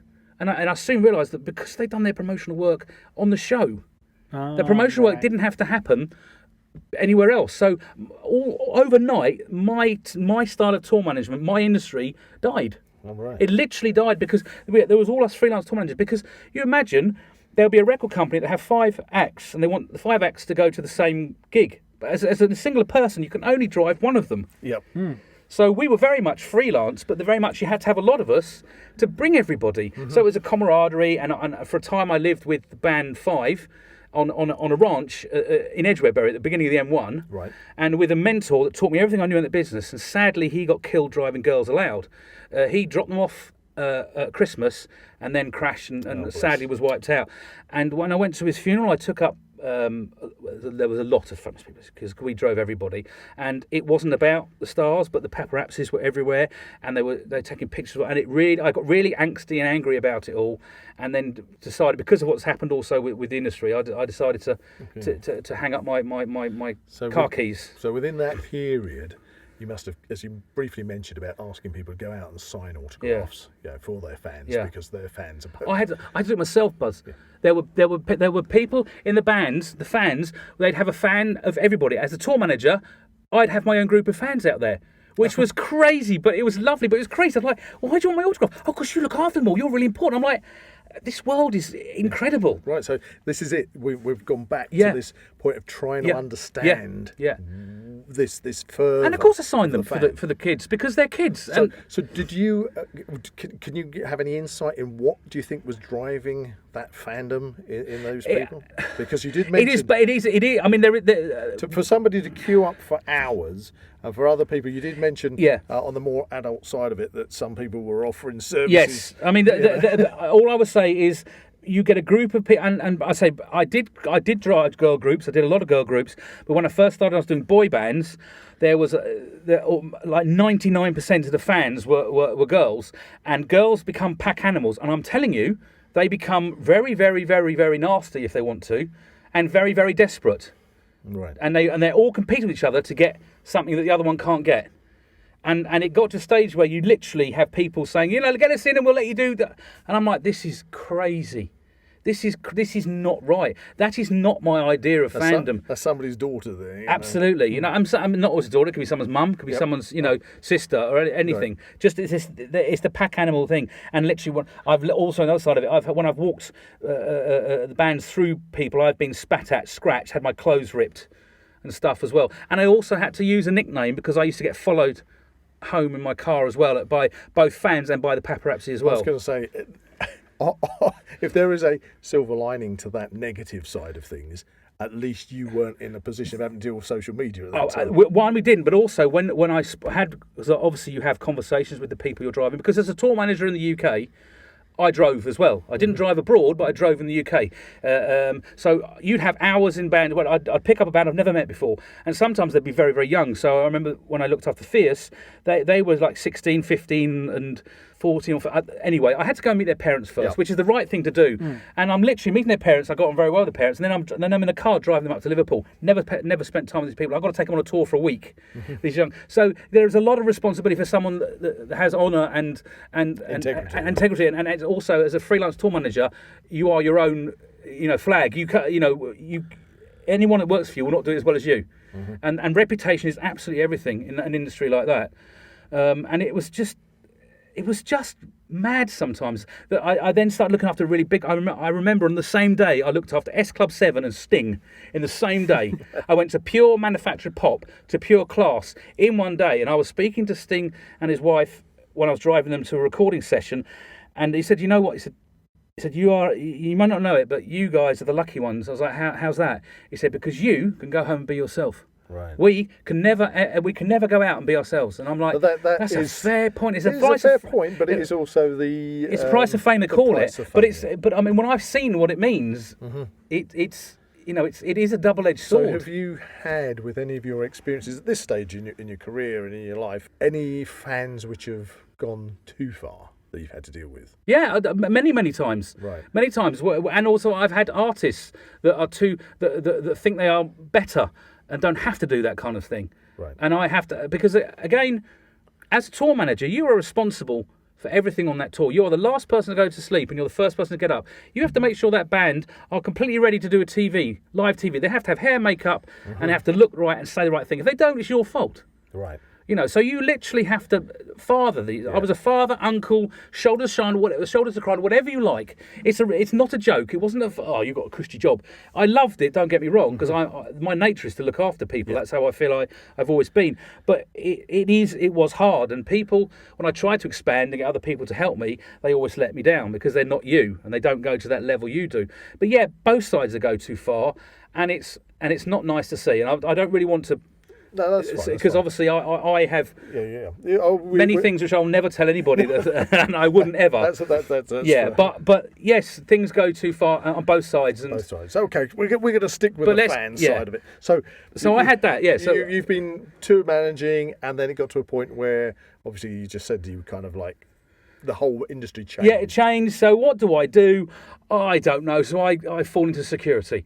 I went on a little course to do a little sitting gills in it, and then I got poached off the course, and I found myself supervisor at St Thomas's Hospital. I'm talking life and death now. I'm talking I was stabbed twice working that role, but I got people in front of me that are dying, and you see everything, and it puts everything in perspective. And I did a long time there, and I moved around security. My whole career went up, and my last position, I was the head of security for Kensington and Chelsea Council, all the way through Grenfell. Unfortunately, it was my team that were rioted against because we were trying to protect the town hall and the councillors. Not that we agreed with everything that happened, but we are staff just trying to do a job, but you're caught up in the middle of it. And I had some horrendous experiences with some very famous people that I don't wish to repeat. When I was trying to do my job there, and in the end, I thought to myself, at my age, what am I doing now, Tobe? What are you doing? You're high and fluty, mighty job. All these people under you, multi-million-pound contracts you're running, but what's it all about? And then COVID hit, and I sort of moved back temporarily into Hertfordshire to stay with my folks, and then I kind of got stuck because of that, and that's when I got contacted by someone that was doing this fan film. You're talking project. about Johnny Who Entertainment, yeah, and they wanted to see if I had some costumes to supply, which I did have, but not the whole costumes. Well, these are Doctor Who costumes. And they are not. I didn't have they were the Vok robot heads. Okay, so you got Vok robot heads. So suddenly, we've gone through all of this, and then Doctor Who's mentioned against me, and I'm like, suddenly comes back. And I had seen some of the new shows since I've been back. I watched the Eccleston era and Tennant era, and really enjoyed it. But I wasn't involved in the industry at all. But I watched it and enjoyed it. And then he said, well, okay, do you want to play a robot? I'm like, well, unless you've got a robot that's the size of a tent. I'm a big lad, by the way. I think we both are. I wouldn't fit in one of those. I couldn't fit in. So then like a week later he said, oh, well, would you like to play sort of this alien character in it as a man? I recall, because for the listeners, Zak and I were also brought in on this. Yes, when I first met you guys. That's it. So, it's our history now. Zak, as a cinematographer, was filming. Yes, right. And I think I was wrangling on most of that. Yeah, you were. I was wrangling. I did play a Vok robot. Oh, you did? I did. Yes. He did play a Vok as well. Slim Jim. And Jack did as well, didn't he? Yeah, he did. Yeah. But I was slimmer than that. But anyway. Actually, you also played another character in that Doctor Who fan film. Oh. And who was that? Taron Capel. Oh, were you? Was it you? Oh, yeah. Taron Capel, which takes us right back to the original.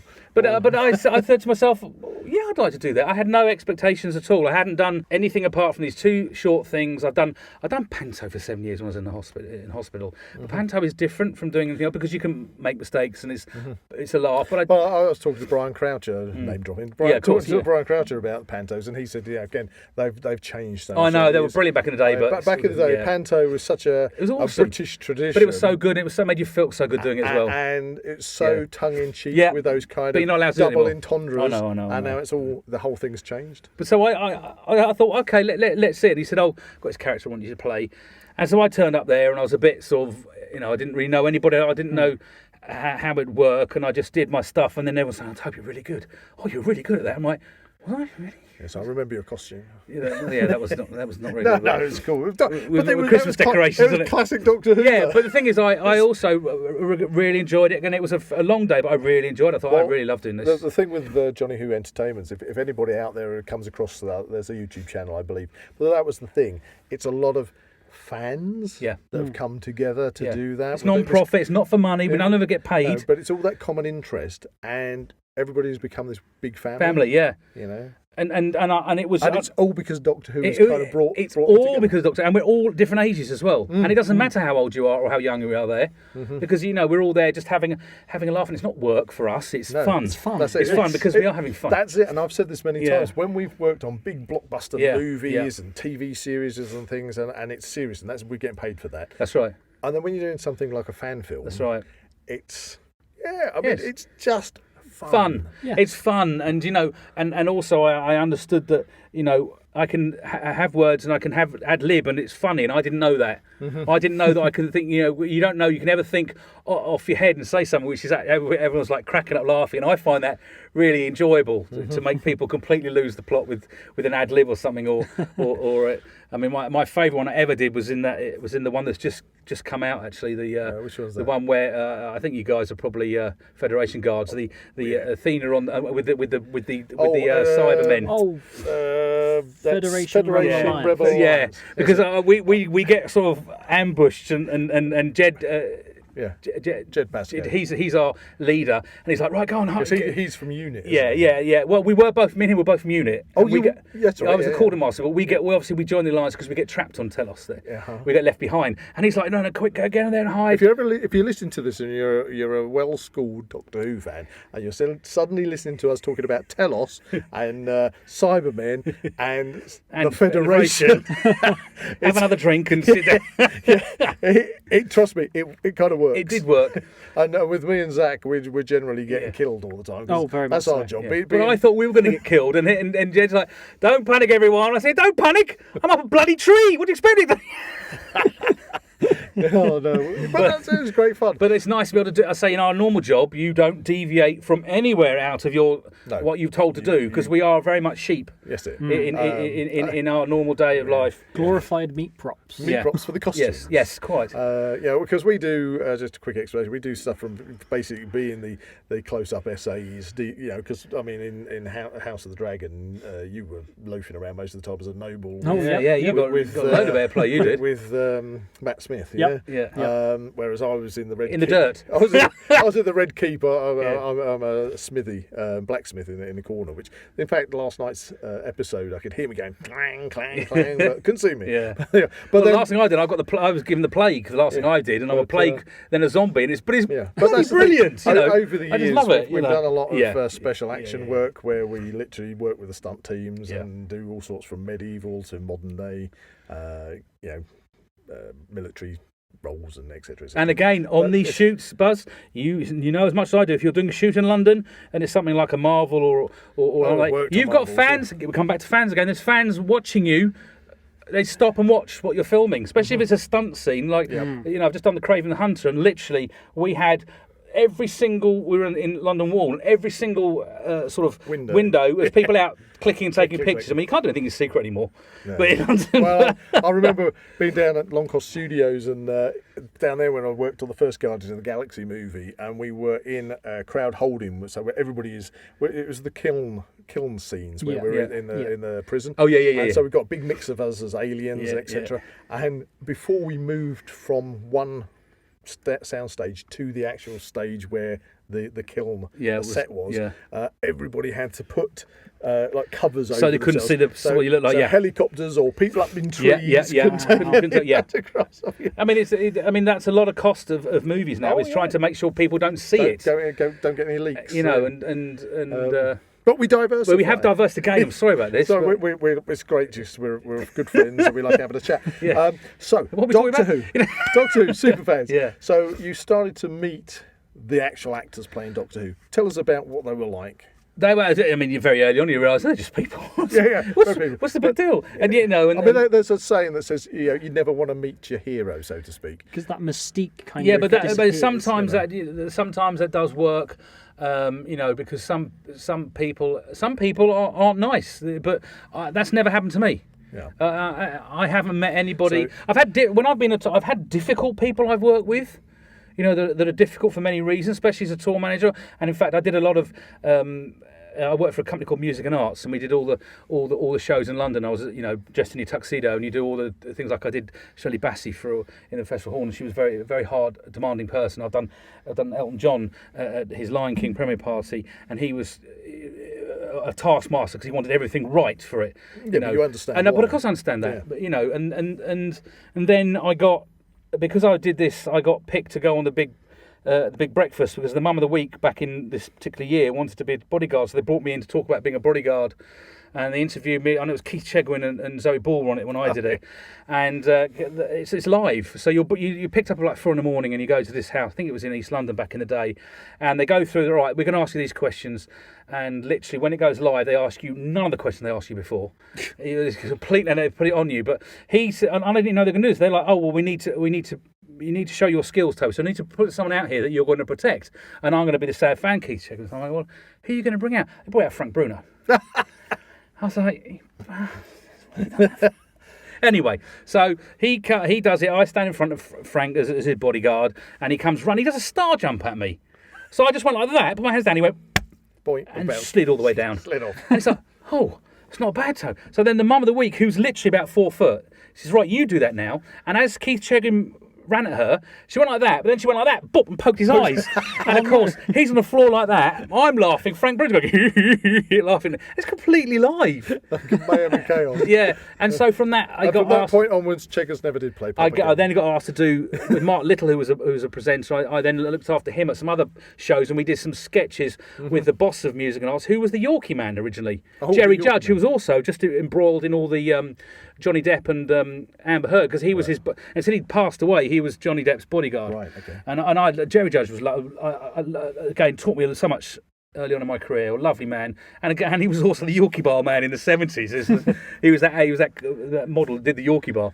Anyway, so I've got all these things in my head from all these different directions, and then because of this filming, where I met you, I got asked another one. Then we did this filming in Oldbourne to do a recreation of the Demons. Yes. Oh, yes. What's the name of that particular one? It's Devil's End. The Curse of Devil's End. Devil's And End, this is where it gets bizarre. I'm there playing the vicar, as you well know. And a very good role in playing. But then one of the soldiers, the unit soldiers, was the husband of the lady that runs the Who shop. I remember. And she was there, and I hadn't seen them for 30 years. Yes, I recall that. And I was like that skinny and had hair and no beard in those days, and then this massive monster. Really, they hadn't and she was seen scared. you? 30 years. They hadn't seen you in all that time? No, I don't know. I completely lost. Know that. No, I completely lost track of it. Was that when we were down there with Yes.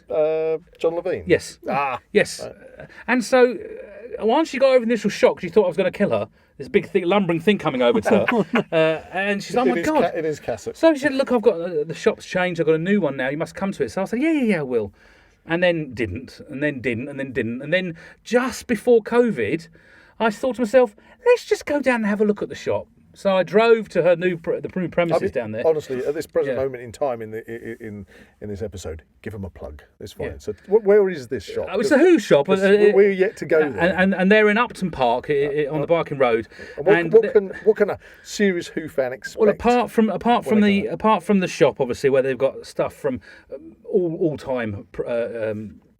Things from, but of course it's expensive when you go into old stuff like old. Right, so is this like a classic collector's shop? Everything, yes, they've got everything, and also all the new stuff that comes out. So all the new character options. They've been raiding B&M. Yeah, that's right. Of course, they have to because you can't get anywhere else. And or we raid warehouses where things have got stored, or we raid, or we're offered collections. When we use the word raid, we just mean that. We jest. We jest. We jest. He hasn't got his balaclava over. No, quite haven't. But so the Who shop, and they sell stuff. But obviously I'm not so much interested in merchandise, as you know. It's not really my bag. But when she went there, she's like, Tobe, go through that TARDIS. I was like, why? She said, just go through it. Go through the TARDIS. So she's got two TARDISes in there. Right. One's the Elstree Studios original police box. Right. From Elstree Studios. It's used in Z-Class, Dixon and Doc Green, everything like that. Wow. And it was the reason why it's there is because Tom Baker's manager bought it and took it on the world tour to promote Doctor Who, and then Honda used it to sell motorbikes in the 80s. Right. It's a lovely story. But then she's got the other prop. It's from the 1999 Doctor Who night, because she supplied all the props for that show. Right. Because the BBC had nothing in those days. Right. So she said, go through it. I was like, what do you mean go through it? Just go through it. And so I went through it, and it goes into a museum. I was like, Oh, right. So we're going through a TARDIS into a museum. Wow. Okay, cool. and I don't want to spoil. I'm not saying what's in there because people need to go and see it themselves. You keep asking us to come down. And that's what I do. And she said, why don't you come when you're not doing your essay work? Why don't you come here and do museum tours? Because you like talking. Who knew? But and you do have, although you say you don't, you do have quite a lot of knowledge. Yeah, well, but the thing is, I am not a complete. This is where we come back to the first question: why I didn't think I was a super fan, because I don't know everything about Doctor Who. Well, you said an example earlier on of a fan standing up and asking Tom Baker when you said this in this episode. That is. And I don't mean to be offensive to anybody. That's nerds. Nerds. If you look at the definition of what a nerd is, one of the definition is somebody who literally knows the minutia. And they are about 6 or 7 years old now. When I have debates with the museum and lose. Okay, and but I love that. Okay. I love the fact that kids are so passionate. They know. So in our hunt for what is a superfan, I don't consider you need to be a total nerd to be a superfan. I thought you had to be a completist, not a nerd, a completist. Right. You know, you've got everything. You know everything. As in, I mean, there's Doctor Who episodes I haven't seen. Yeah, but can't you even classic ones I haven't seen? Can't you love a subject such as Doctor Who and not have seen everything? Which is great because of course it gives you something to look forward to. But for me, I didn't think that was a super fan. But you know, I didn't get. You see, by the same token, I don't think anything I've done makes me a super fan. But the way you talk about it, I'm like, well, maybe not everyone's done that. Then let's hop back over the fence then and say you're a fan looking in at Toby Jules and say, well, this guy has met pretty much. Yeah, but most people don't know this, though. No. Do you know what I mean? It's only close friends and now all your listeners. No, but they would say, I can't believe that this guy's met all of these Doctor Who actors. But I haven't met any of the new Doctor Who's. Okay, that's fine. Okay. My last Doctor I met was Paul McGann. Okay, so pretty well he would come into the classic era. That's what I'm saying, The TV, it's classic. The TV, mind you, I've had people that said, "Oh, that's not canon." But there's loads. I don't. That's the other thing. I don't understand canon, and that's why I don't think I'm a fan, super fan, because this canon malarkey. Yeah, I mean, people argue about this. If I like it, I like it. It's like the same as the TV movies. They don't say they're not canon, but surely a super fan it's having a healthy passion for something. Would perhaps, you say? yeah. Because before it becomes an unhealthy obsession. But does a super fan have to fill their house up with absolutely everything? Well, I thought that was my idea of it before this. But maybe But then, as a fan would be saying, "Wow, you've done so many things and met so many people." That and those are more important to me. The memories are more important than having merchandise. Okay. I agree with you. So therefore, the memories for the super. I mean, you think of a fan who queues up at a con to meet their idol, if you like. Yeah. That it's the memory. Okay, they might queue up for 3.5 hours. Something I wouldn't do, but they might queue up for an autograph and a photograph. Yeah. And I know that they do it again and again and again. Yeah. But they're storing those memories up of those trips. You know, when they're talking to their friends, just like we are now, recounting those memories. So you kind of like building up, for want of a better word, a kind of a memory bank. Yeah, true. And those experiences. So, for example, you can say you've shown me photographs earlier on when you came into the studio for you with John Pertwee. Yeah. I've never met John Pertway. Yeah.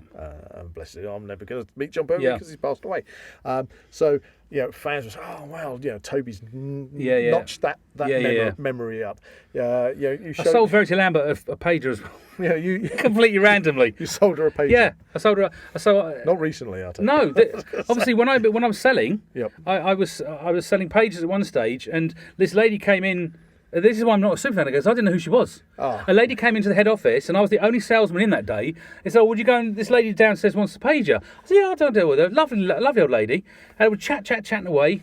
Didn't recognise her. And then it was very Lambert. Yeah, fine, la la la. And then she said, I don't know how we got on the subject of Doctor Who, but we got on the subject of Doctor Who. And she's like, oh, I've got something in my loft of Doctor Who. She said, Dominic, would you want it?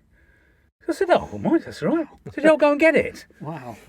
So she came back with a Galaxy 4 gun. That was also in the Galaxy 4 gun. That was also in Genesis of the Daleks. Wow. Same one that we used. My question. Yeah. Have you still got it? I haven't. I sold it at auction, but I know exactly where it is. Okay. It's in the Who Museum. Oh, is that? So I see it every single day. And I remember because I put it up for auction at one of my first. Because I actually ended up helping another guy run a couple of conventions. We ran 2 conventions in '93 and 94, 95. We did a 1-day Elcon in Aylesbury and a 2-day Elcon 2 in Birmingham, and so I got the whole experience of helping organising. I was part of the organisation of this, not the main person, part of the team, but we ran 2 conventions.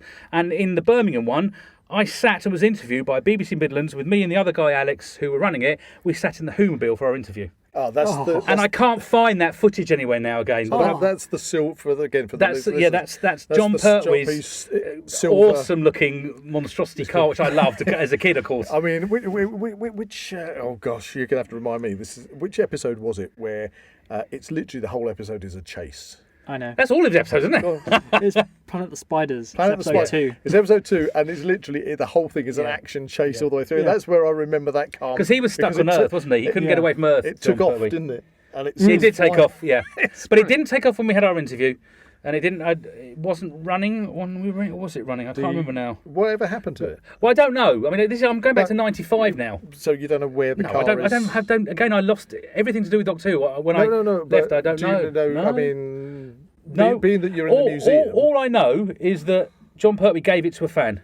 Right, so it's maybe because his mum died or something like that. So, and this fan must have been the one that brought it to RL. But this is 1995. And nobody's seen it since then? I don't know. Maybe. I was going to. I haven't followed everything, so I don't know again. So obviously you're down there as the tour guide for the Who Museum in London. Yeah. So that leads me on to ask you about: have you been to other Who displays? Sadly, this is a regret of mine.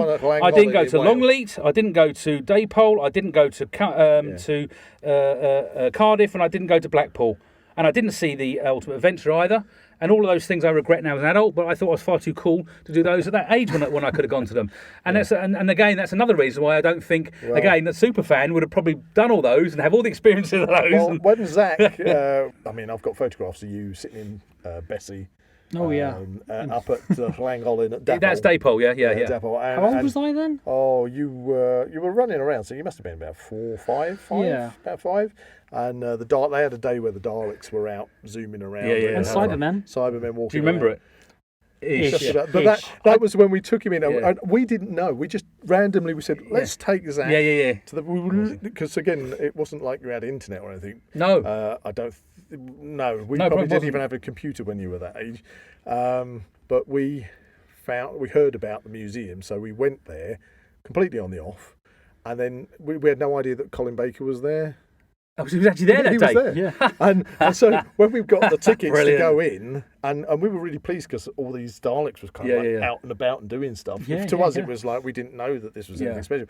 And we went in, and the first room we went into was like the interior of the TARDIS with a TARDIS console, and there's Colin Baker sitting at a table. Unbelievable. And we just bought going in, which was unusual, because you normally do it at the gift shop. You do normally go the way out, don't you? But we saw these metal tin TARDIS plates, the ones at the front, public call box. Yes. And as a person who, as I told you earlier, I never queue up for people's autographs and things because I always see actors as being quite another person. But he was just signing stuff. He wasn't asking for any money for the signatures. It was like part of the deal he got there. So that was great. So we walked over and I said, completely, I didn't expect this. Can you sign this? So I got a picture of him signing it. And then he said, would you like a photograph?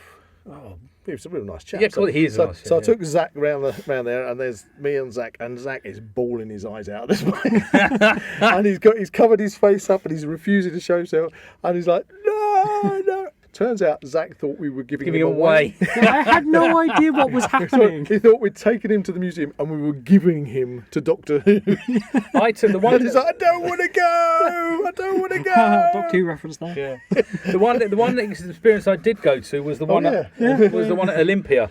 They had an exhibition. I took my son there, and I looked back at the pictures the other day, and he's like that, and everyone. Aww. So it was dead. But there is one person I have stood in a queue as a fan and queued up to see, and there's also one band that I went to and completely geeked out the whole way through it.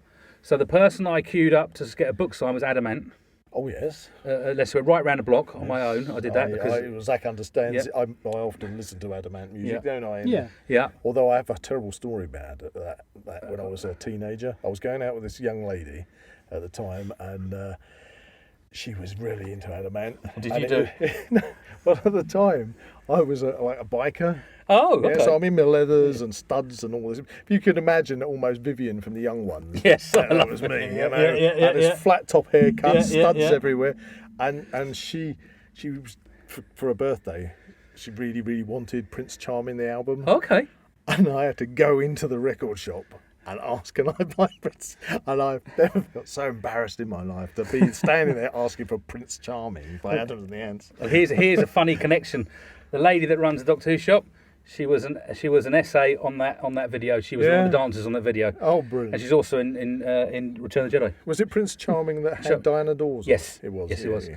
But so, I mean, I had a lovely experience when I was looking after bands, because I looked after a band called Dime Stars, and the lead singer was Roxanne Wilde. It turned out to be Kim Wilde's little sister. Oh yeah. So I obviously got to meet, and then Roxanne told me that Adam Ant used to babysit her. And then I was speaking to Kim about things, and all of a sudden I got an insight into a lot of the bands I loved from there. But I didn't mean to interrupt you. Were telling us about you queuing up. So that was Adam Ant. So the queuing up was Adam Ant, right. And then the record band I went to see and stood there open mouthed, didn't move for the entire time of it, was Kraftwerk. Oh, good old Kraftwerk. And I saw them at the Brixton Academy in 2001, and I went with my Polish old school buddy. He was this side of me, and we stood like that. You might know, but these guys don't move on stage. There's no, they're robots. Yeah, but it's all about the artwork and the videography behind. Oh, okay. It's all in time music, and they create cool. the sound. So they do a track called Tour de France, and it's the bicycle cleats that are making the rhythm. Huh. Autobahns, cars, and anyway. Autobahn. Yeah, but I was standing there. There's a bloke next to me the whole way through, still like that. And when it finished, I turned and said, "That was great, wasn't it?" He said, "Yeah, it was, wasn't it?" It was Damon Albarn from Blur. And he was just like me. We were fanboying on because Kraftwerk are one of the bands that you need to see before they die, right? Not before you die. But those are the only two times I feel I've really geeked out or fanned out. One was Adam Ant, because he was my childhood. Looking posters on the wall was Adam Ant. I used to dress and I had all the tapes, because it was tapes in those days for me. Yeah, you see that again. I haven't had that moment. Yeah. I haven't had that moment. For me, it was more music. When I was younger, music was more. I was more, because I was in a band at school, a synthesizer band, and then I was also in a brass band. Yes, you told me. And from 7. You went on tours everywhere. Yeah. We've been on Blue Peter with that band. We won at the Albert Hall. That's why we went on Blue Peter. Did you get a Blue Peter badge? Yes. Twice. Wow. Twice. We've got a double Blue Peter badge holder in the studio. So I got my Blue Peter shield for being on it, and John Leslie trying to play my sousaphone, and then I was a runner-up in a competition, and I got the round Blue Peter competition badge and a round clapperboard with Blue Peter, and a letter from 1980 from Billy Baxter and Simon Groom. I've got that, still got that. I'll show you the picture. I've got that at home. Oh, wow. So I've kept those. Yeah, so I mean, because Blue Peter was in my day, it was a big thing. It was the big thing. It was a big thing, Blue Peter. Get back from school. Yeah, again. Because that was where, again, on the subject of Doctor Who, that's where you Whomobile, the Daleks I were on it. remember the clip with the Whomobile coming in, or the Daleks coming Did you hear when they made the Daleks, though? Because they used to make things like they made Tracy Island. Oh, and they made Daleks, and they're horrendous. But again, sticky back plastic. That's all we had, and we were talking earlier on today in the 70s. The amount of Weetabix. Weetabix. Mum, can you get Weetabix? Why do you want Weetabix? Oh, I love it. It's got a Doctor Who. No, but I couldn't tell her that because she wouldn't get it. I was like, because I love Weetabix. Yeah. I hated Weetabix. But it's just like eating cardboard. Yeah. Or sawdust stuck together. You have to put lots of sugar on it to make it. But that's another thing again from our age. It wasn't about the merchandise, because there wasn't any. No, there wasn't any. To have the fact that you could go and get a box of cereal, that had a diorama on the back, and you cut out your Dalek, you cut out your Doctor. You had all these little, basically they were cardboard. They were cardboard. Flat cardboard. There's no other word for it. They were cardboard. You sat your box on the table. And then reenacted because I always remember the Silurian one, which it had stalactites and stalagmites. It was like inside a cavern, and you could, and it was just like. Boom. But I do love that artwork. Yeah. They've redone a bookazine with all the Century 21 Dalek stories all in one bookazine, and it's like Dan Dare. The artwork in the 60s for Daleks was just like Dan Dare, and for me there is something. And I was having this discussion with my brother, who is a graphic designer, and the issue now is that everything's too clean. it's too digital. I do love the kind of 1950s sci-fi. Yeah, type no, of look. yeah, 60s. You know, but it's the 60s, colours as well. 50s, Those 60s. muted colours. Yeah. Because he's into comics and You think of things Spider-Man, all those. like the artwork for Forbidden Planet and things like that. Oh my God, yeah. Yeah. Buck Rogers Well, and Flash Gordon, and you can buy them now. The 50s. As I say, as I got older, I've found myself falling into watching 1930s sci-fi, black and whites, because it is out again. It's a story. I mean, you've got these these rockets that are flying on string. You can, and you've got them on these planets, but they're just in the desert. Firework. They're just in the desert, and it's literally a sparkler out the back, out the back. and they're going. But I'm just like, oh my God, it's so brilliant. Though. It is. It's so brilliant. Yeah. Buster Crabtree, Do you as think Buster Buck Crab, Rogers, Buster Crab. or as Flash Gordon. Flesh Gordon. Don't say that. That's a completely different That's subject. another conversation for another time. Yeah. Should we get a Flesh Gordon fan in? What's a Flesh Gordon super fan? No. Let's not go there. Wow. Wow. So Anyway. Yes. So let's have a look at this. Where have we got to? We've gone way off piece, as they say. Is a superfan somebody who intrinsically has to queue up for hours to meet their idol? Is a superfan somebody who fills their whole house up with memorabilia?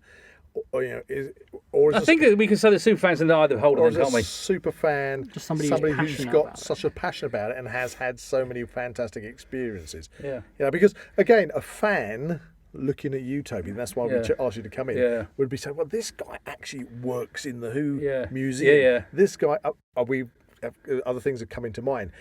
Not so long ago on television, there was... Yeah, I forgot about that. Yeah. Now, what was the show? Salvage Hunters. Salvage Restorers. Hunters. Yeah. Completely forgot about that. Yeah, and there I was watching completely. I'm watching Salvage Hunters, and this settee pops up. Yeah. Okay, and if you've ever seen it, it's kind of a settee made of many layers of leather, of a cream-coloured leather. And I was watching it, I thought, I recognise that. And I recognise it for two reasons. Yes. One, because I've seen this settee on Doctor Who. Yes. Primarily. Yes. On Robots of Death. Yes. Because that's where Leela and the Doctor Yes. are put in a room with D84. Yes, it. Yep. And, am I wrong or right in thinking it also appeared on Doctor Who in something else? It was in Time Lash, I believe, and it was also in Blake 7. Yeah, and that's where I was going to say. And I also and recognise it from Blake allegedly 7. Logan's Run. It was using Logan's Run now. Right, we'll have to.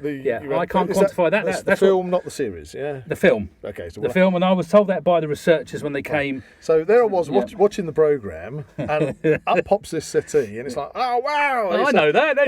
That's a bit of Doctor Who and Blake 7 memorabilia. Yeah. And so they take it to an upholsterer to get it refurbished, and then they decide to go and talk to a specialist, an expert on Doctor Who. Who pops up?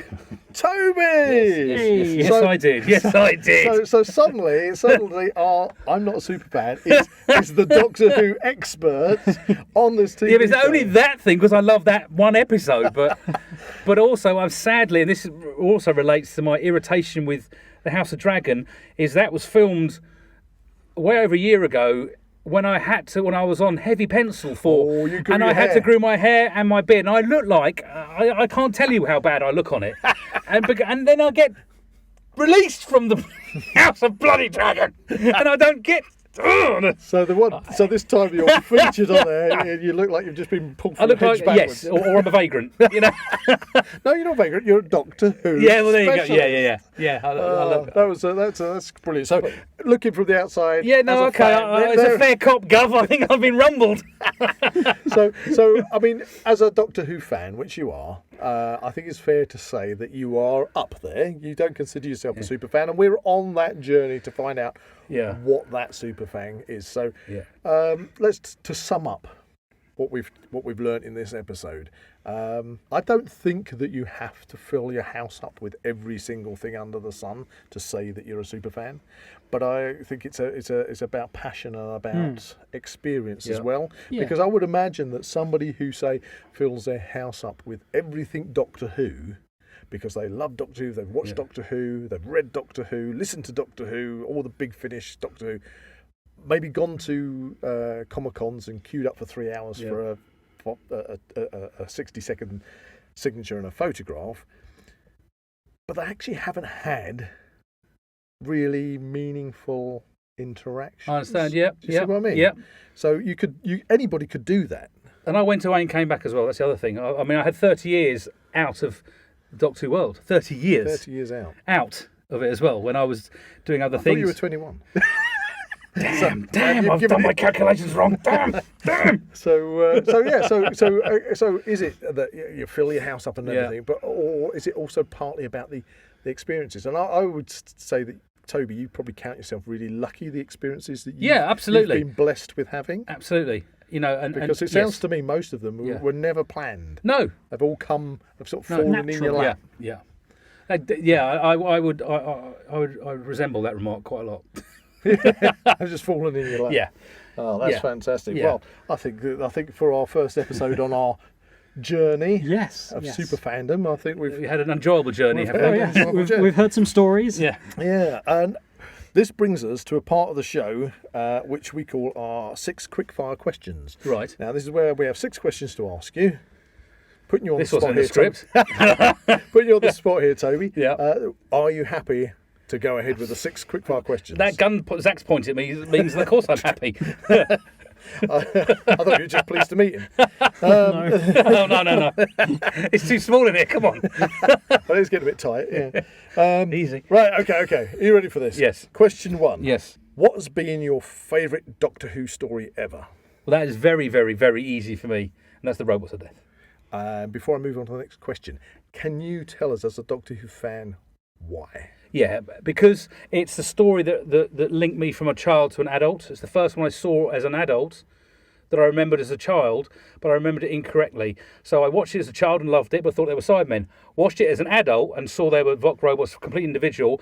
Then was amazed at the set, the Art Deco set, the look of the robots. The settee. The set, well, that was one of them because I love that. You know, all that. Yeah. I love 70. I've got a 70 settee. Yeah. Nothing like that one. It's a brown leather one, but that kind of style. But that story drew you in. It totally did. And to see it, to be the first story to see as an adult, that was the only story I remembered as a child, that doesn't happen every day. Yeah, superb. Yeah.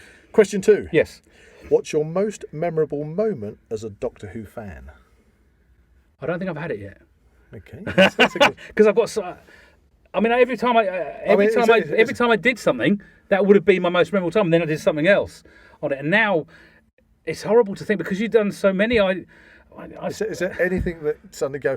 Do you know that was really special? I mean, doing the early days of being involved in the film fans, the downtime and the air zone, because again, there was nothing like that in those days. Yeah, I can see how. There was absolutely nothing like it. I can see how you'd be like, wow. And you come along and do this. Jaw on the floor. Yeah, and you'll be part of it. It's like, wow. Brilliant. Okay, question number 3. Who is your favourite Doctor? Tom Baker. Because I grew up with Tom Baker. This is a 2-part question. So, Tom Baker. Yes. And who is your favourite Doctor Who villain? The Robots of Death. So, obviously. So... But the villain, the robots technically weren't. Yeah, so Taron Capel was the villain. So, and in fact, I'll spin that round. I'll spin that round because and a lot of people have always said that D84 should have joined the Doctor as a companion, and there was a time where he was going to. Yeah, right. that would have been fantastic. But I love the Master. Mm-hmm. I love the Master as a character, and I've always loved the relationship between. And I'm talking about the Delgado Master, and a lot of people have hatred for the Ainley Master, but I don't. Because I remember a lot of him, and I just like the polite. Again, in our era, even the foes were polite. But again, now recapping as an adult, watching back, I was never frightened with the Daleks ever, even as a child.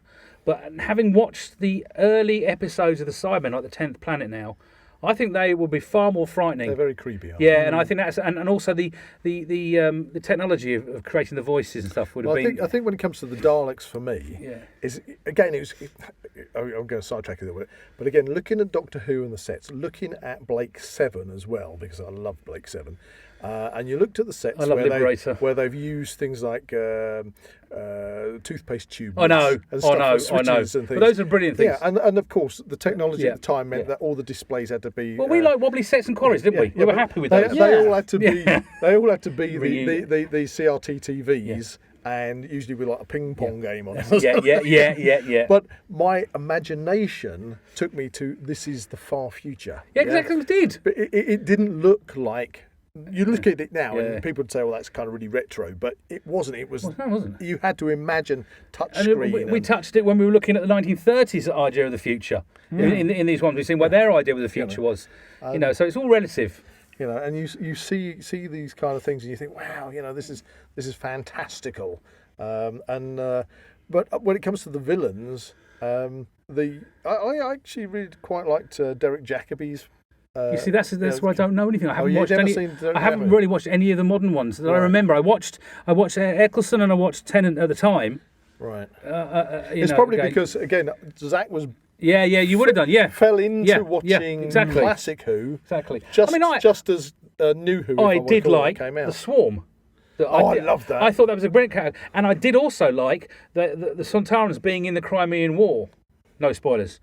I thought that was a genius, and making them look more war torn now. Oh, were you talking The about when you say the Swarm? What were we In the referring to? Oh, Flux. the new one. I was You're thinking about the other Swarm I'm thinking you're talking about the classic Swarm. The from The Invisible Enemy. Invisible seen it. Enemy. No. This seen is it. classic Who. I haven't seen it. I told you before. I haven't seen all Classic Who. You haven't seen it. That's why I don't. That's why I don't consider myself I to see. be a super fan, because even Damn. all the classics I haven't seen. So is this making me more of a super? Yes, you're showing yourself up, young man. I don't necessarily consider that's the case though, because you've had so many other Yeah, experiences. because my experience again weren't actually to do with what most of my experiences aren't to do with watching the show. It's being part of it, as in is in the fan side of it, with organising conventions and meeting people, or actually, taking tours of people around museums and things like that. So that's more of my angle, and being involved in some of the fan films. right. So Anyway, we've we've gone right off there again. This Terrible. is probably the slowest 6 quickfire question session we've had. Yeah, when you say quick fire, you mean 6 very slowly delivered questions Questions. and even slower No answers. yes. I don't mind. On this particular episode, you can go as long as we like. I don't You care. see, you can cut everyone else's out, because this is the first one, you can't do that. Now, you showed us some photos and Yep. some stuff earlier when Yep. you came into the studio. Yep. So, question 4: what is your favourite piece of Doctor Who memorabilia that you either That have I own or I own or have owned? I haven't. I mean, because all my collecting is based on Robots of Death, so I haven't owned anything screen used. I've got a tiny piece of the sofa that was used on that show. Right. And that's screen used. That tiny piece of that sofa, and that's very special. If you had to take me. one piece of whatever you own these days, you had to take one piece to a desert island. Is that what you choose to take with you? It's the only thing that's ever been on the show. Okay. All my other heads are taken from the molds, original molds and stuff.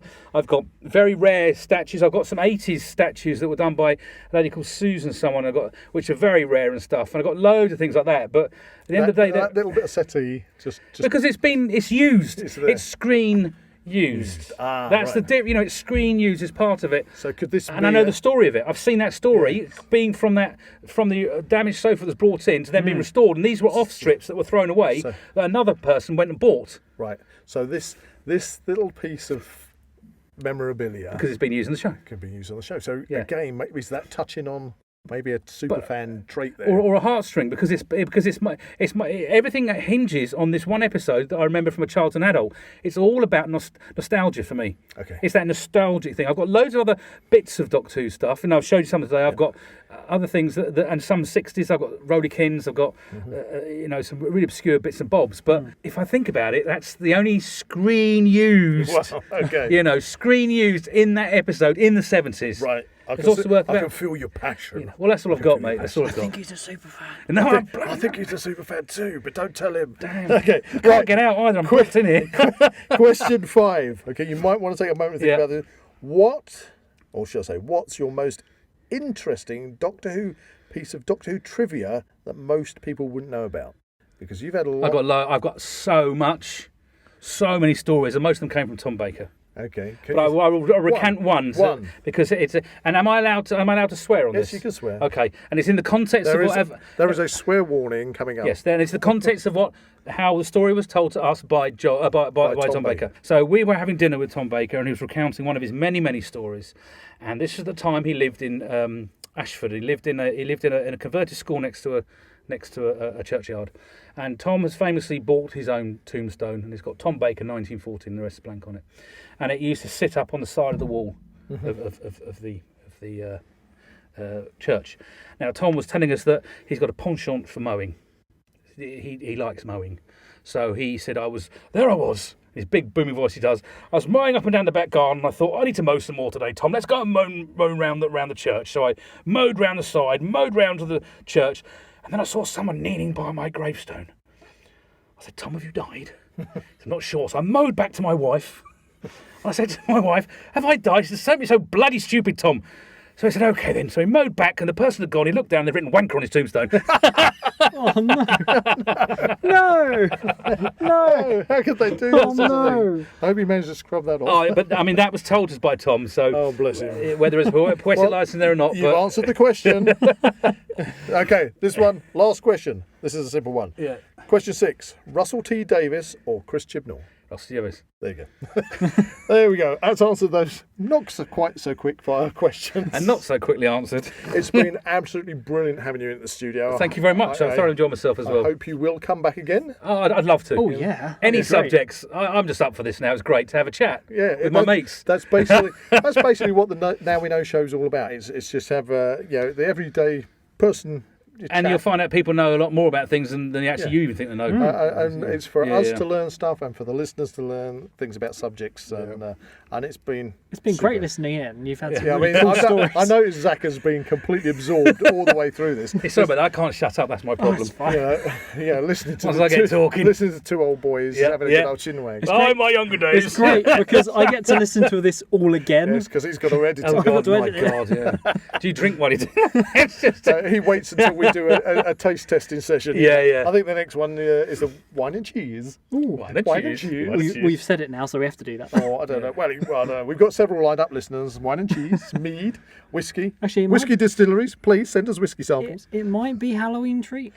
Halloween treats. God, it's coming around the corner, isn't it now? Yeah. Yeah. We've actually got special guests coming in to tell us all about vampires, Werewolves. werewolves. We've got the. I don't know if I'm going to enjoy that one, but we're going to be doing the taste tester on Halloween. Candy. And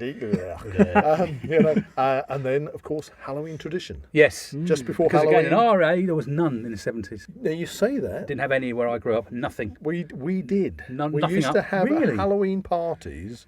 Goodness Even when me. I was a young kid, no trick or treating. Never, No nothing. trick or treating. Nothing. But we used to have family Halloween Wow. parties. My dad, and I'll probably go over this again in the Halloween one, but he used to put garden netting up on all the ceilings. Fair play. He was a and visionary. Hang rubber spiders and snakes. You know the rubber snakes we always used to have I as do kids? remember those. They'd Yep, also be yep, there, and we do change the light bulb. I mean, change the light bulb for a red light bulb. Brilliant, So it looked brilliant. Like, like a Tars parlour from outside, probably.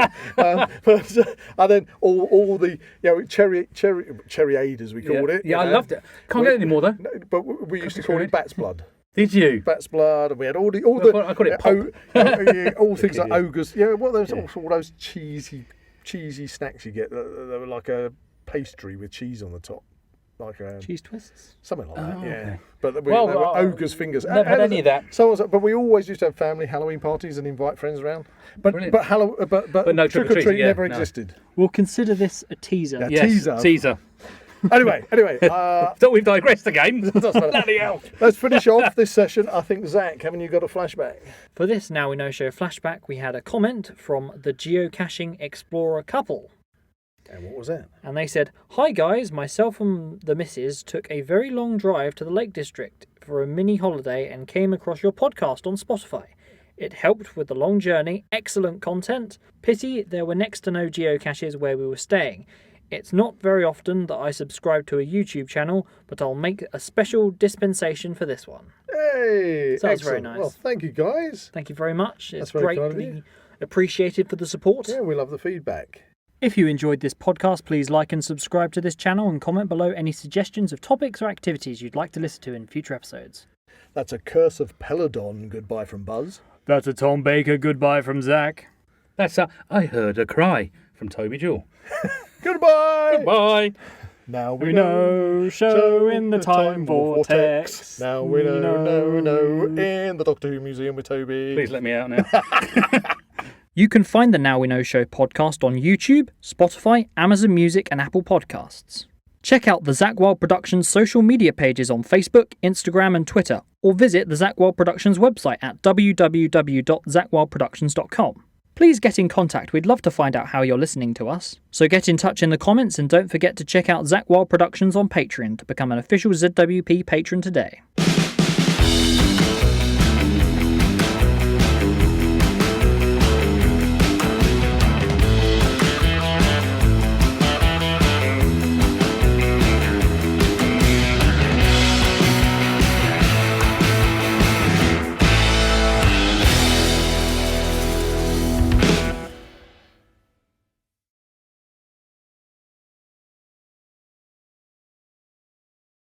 Hello and welcome back to the Now We Know show. I'm Zach. And I'm Buzz. And in this bonus episode, we're going to be ranking Doctor Who Season 7. Now, This is classic Doctor Who we're talking about. It is. And we're doing this as part of our Superfans series. So we had our first Superfan special guest in, Toby Jules. Which was based on Doctor Who. Definitely was. And he told us his Doctor was Tom Baker, but also he began watching Doctor Who and getting into Doctor Who with Jon Pertwee. So we thought, let's look at these eras, and we're going to start off with Jon Pertwee. So this is Jon Pertwee's first season. This is the first time we have ever seen Doctor Who in colour, and we basically recently revisited this season. We've watched them from the beginning to end, and now we're going to rank them from worst to best. Let's do it. Okay, first up we have the Regeneration episode, which is Doctor Who Spearhead from Space. You certainly do. And it was a good one. It was great to revisit. First appearance of the Autons. Yep, I would have watched this as a kid myself. Quite a few action scenes I found. Yes, and it was interesting to see how not only the Doctor makes his first appearance in this one, but also how he gets his clothes. Yes, because obviously units back in this one, they were previously with the second Doctor in the Invasion, and obviously Web of Fear. But yeah, it was interesting to see the interactions between Lethbridge Stewart and Jon Pertwee. Lethbridge Stewart didn't recognise the Doctor as being the Doctor. Because he'd regenerated. And I assume he didn't know at the time that could be a thing. No. Exactly. And so, yeah, overall, it was... how many parts in this season? This was a four-parter. It's the only four-parter of this season. Yeah. Simple, but effective. Yes, and kept you on the edge of your seat all the way through, I thought. Okay, so that's at the top of the list. Righty-ho, but that's just sitting there on the shelf because we've got nothing to compare it against as yet. So, which leads us to... number 2. Doctor Who and the Silurians. Ah, the Silurians. I loved this back in the day. 7-parter, so that's quite a big jump. That is a long one. I think, especially for people who watch Doctor Who nowadays, or New Who as it likes to be referred, where they like to literally save the Earth or save the universe in one 45-minute episode. I think that's a little far-fetched. What, that they do that? Yeah. Or that they do it in 45 minutes. They do it in 45 minutes. Whereas it takes... I don't know if anybody who is so used to that could sit through 7 weeks, because that's what it was. You only watched it once a week, 7 weeks worth. What an intriguing plot. It was. And the great thing about it for me, again, watching it for the first time when I was a kid, back in the 70s, was that you don't get to see the monsters straight away. It was about 4 episodes in until you properly see a Silurian. Exactly. It builds up, and you think, what are these things? I think a lot of people would probably criticise these earlier stories for their kind of practical effects not looking quite... Okay, so reflecting on it all these years later, firstly, the BBC had a budget that they gave to Doctor Who, which wasn't the biggest budget in the world, but also... Yes, as you said a little while ago, we're starting to see Doctor Who in colour, but the TV sets weren't great at the time, you know, and you only got to see it that one episode on one Saturday, and then it was gone, never to be seen again. Or you think you're never going to see it again. Yeah, because what were the plans then to re-show it, to re-release it on DVDs and stuff? You literally didn't have time to criticise or to think about the costumes. And in fact, I would go as far as to say a lot of the things that you see by re-watching it on DVD with the clarity of TVs and the quality of the way that they've been put onto disc these days, you couldn't see those things back then. Yeah, the TV as it was masked a lot of this stuff. So I don't think people should be quite as critical as maybe they are. And when we watched this, didn't you find how relevant still this is today? Because it had that whole stint about towards the end of the story where there was an epidemic. Yes, that's right. And that was like frightening to see. Yeah, this can literally destroy the whole of humanity. Reflecting modern times, That's like it. And, crazy. And then you had a carrier go out into the world. Patient Zero, and almost, Patient Zero, yeah. And they're trying to track Patient Zero down, and Patient Zero is passing this infection on to other people. They can't stop the spread until they've got a cure. And they're desperately trying to quickly make this vaccinate cure. people. Yeah, find this cure so they can vaccinate people. I mean, it was so super relevant. And relevant. I didn't remember that at all until I re-saw this. So who would have known, eh? But overall, forgetting about the wobbly sets and the iffy costumes, it's always the storyline and the way that the actors get it across that counts. I thought that was really good. So, Doctor Who and the Silurians. Do we think it's better than Spearhead from Space? I am actually going to put that in front of Spearhead from Space. Yes, I would agree. Okay, two great stories. So, now on to the third and penultimate story of this season, possibly a very overlooked story in Classic Who, and that is The Ambassadors of Death. I will back you up on that because this is one that I don't recall seeing hardly ever. I would have watched it when it came out. Again, a 7-parter if I'm right. Yep, 7 parts. And again, you don't see the aliens in it. Yeah, for the most part, you don't really know what's going on. What they are, who they are, or anything. And you're quite right. It's a story that really doesn't get revisited that much. It's kind of a slow burn as you're watching it. You're kind of like looking for, where's this going to go? That's probably its downside. It is at times a bit too much of a slow burn. Yeah, I can see that.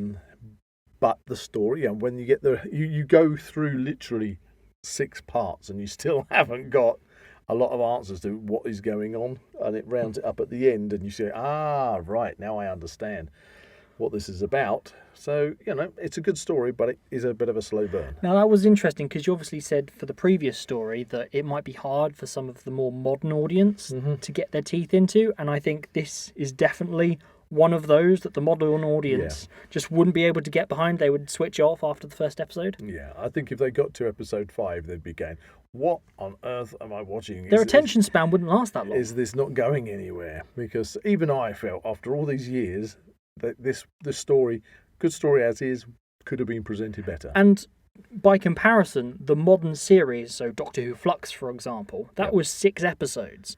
This is 7. Yep. So... But it did make more sense than the Flux. That is true. There you go. For me, you're going to ask me next where to put it. So for me, I'm going to put that behind Spearhead from Space. So that would put it into 3rd place. Yeah, I enjoyed it, but I definitely enjoyed Spearhead from Space more. Yeah. And another little thing for me, it was good to see Derek Martin in there, a friend of ours who was in the stunt crew at the time, who appeared in several different Doctor Who stories, and it was like, we're watching it and go, hey, there's Derek! I thought that was a little treat. So on to our final story of this season, Inferno. So we've already had a 4-part, a 7-part, a 7-part, and now we've got the final one, which is a 7-parter. So that's a lot of episodes. Very much so. Considering the amount of weeks this whole season would have spanned. Okay, so this one, Inferno. Again, because of BBC budget constraints, this is a season where the Doctor is stuck on Earth. Yeah, he doesn't really go anywhere. He doesn't go anywhere. And, of course, the blame is blamed on the Time Lords. Yeah. And he's always fiddling with his TARDIS to try and see if he can get the TARDIS to work correctly. And that's the start of this episode, isn't it? He's taken the TARDIS console out of the TARDIS and basically got it in a workshop. Working on it. What goes wrong? Well, it throws them into a parallel world. Parallel Earth, where the project, which I think is actually called Project Inferno, where they're drilling down to the Earth's core to try and create new form of energy. New energy that's going to, therefore, benefit mankind. But the Doctor is already wary about possible dangers of this. And then when they get thrown into the parallel Earth... This project is far more ahead. And... Well, it's basically coming to a conclusion, isn't it? Yes. And that is already thrown up lots of issues.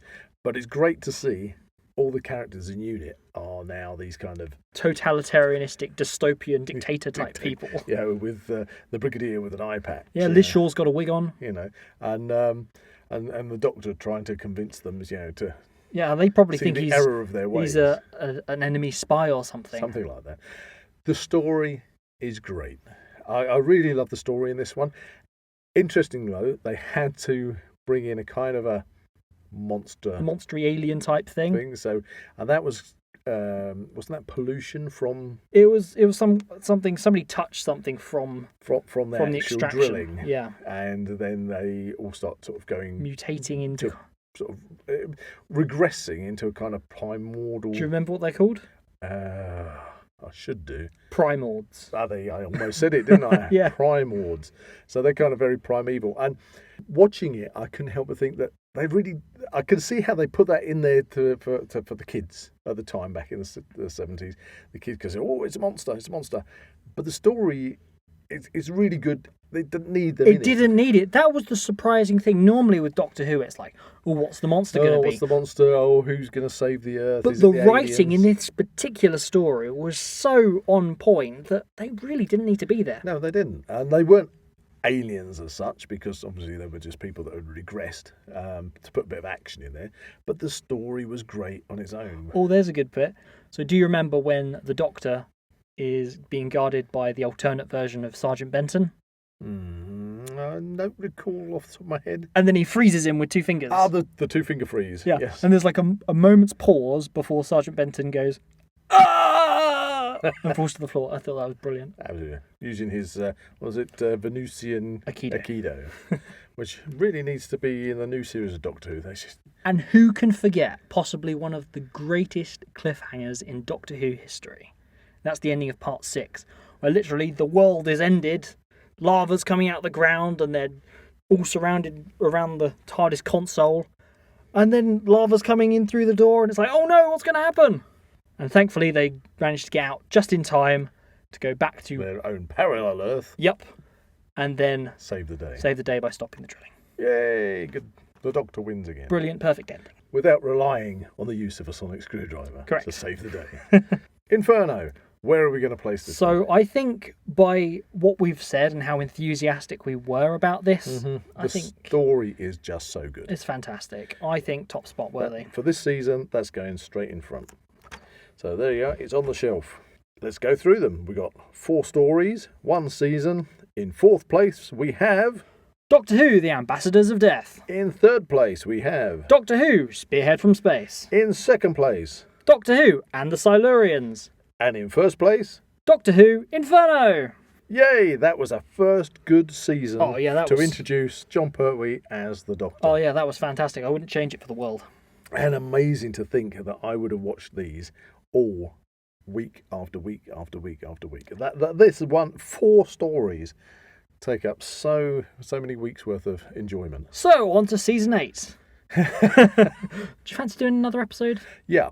Going on to the fact that this bonus episode is linked in with our Superfans series, and Toby obviously mentioned about Jon Pertwee, but his Doctor is Tom Baker, so I think we should come back with a Tom Baker season. Possibly season 14, because we've been talking a lot about the Robots of Death, and there's definitely another story in that particular season that we are super in love with. Well, that would make sense, because in our Superfan series, not only have we had Toby in, whose favourite episode is Robots of Death, but we also had our episode, if you haven't listened to it, listeners, with Brian Croucher, who starred in Robots of Death as Borg, if I...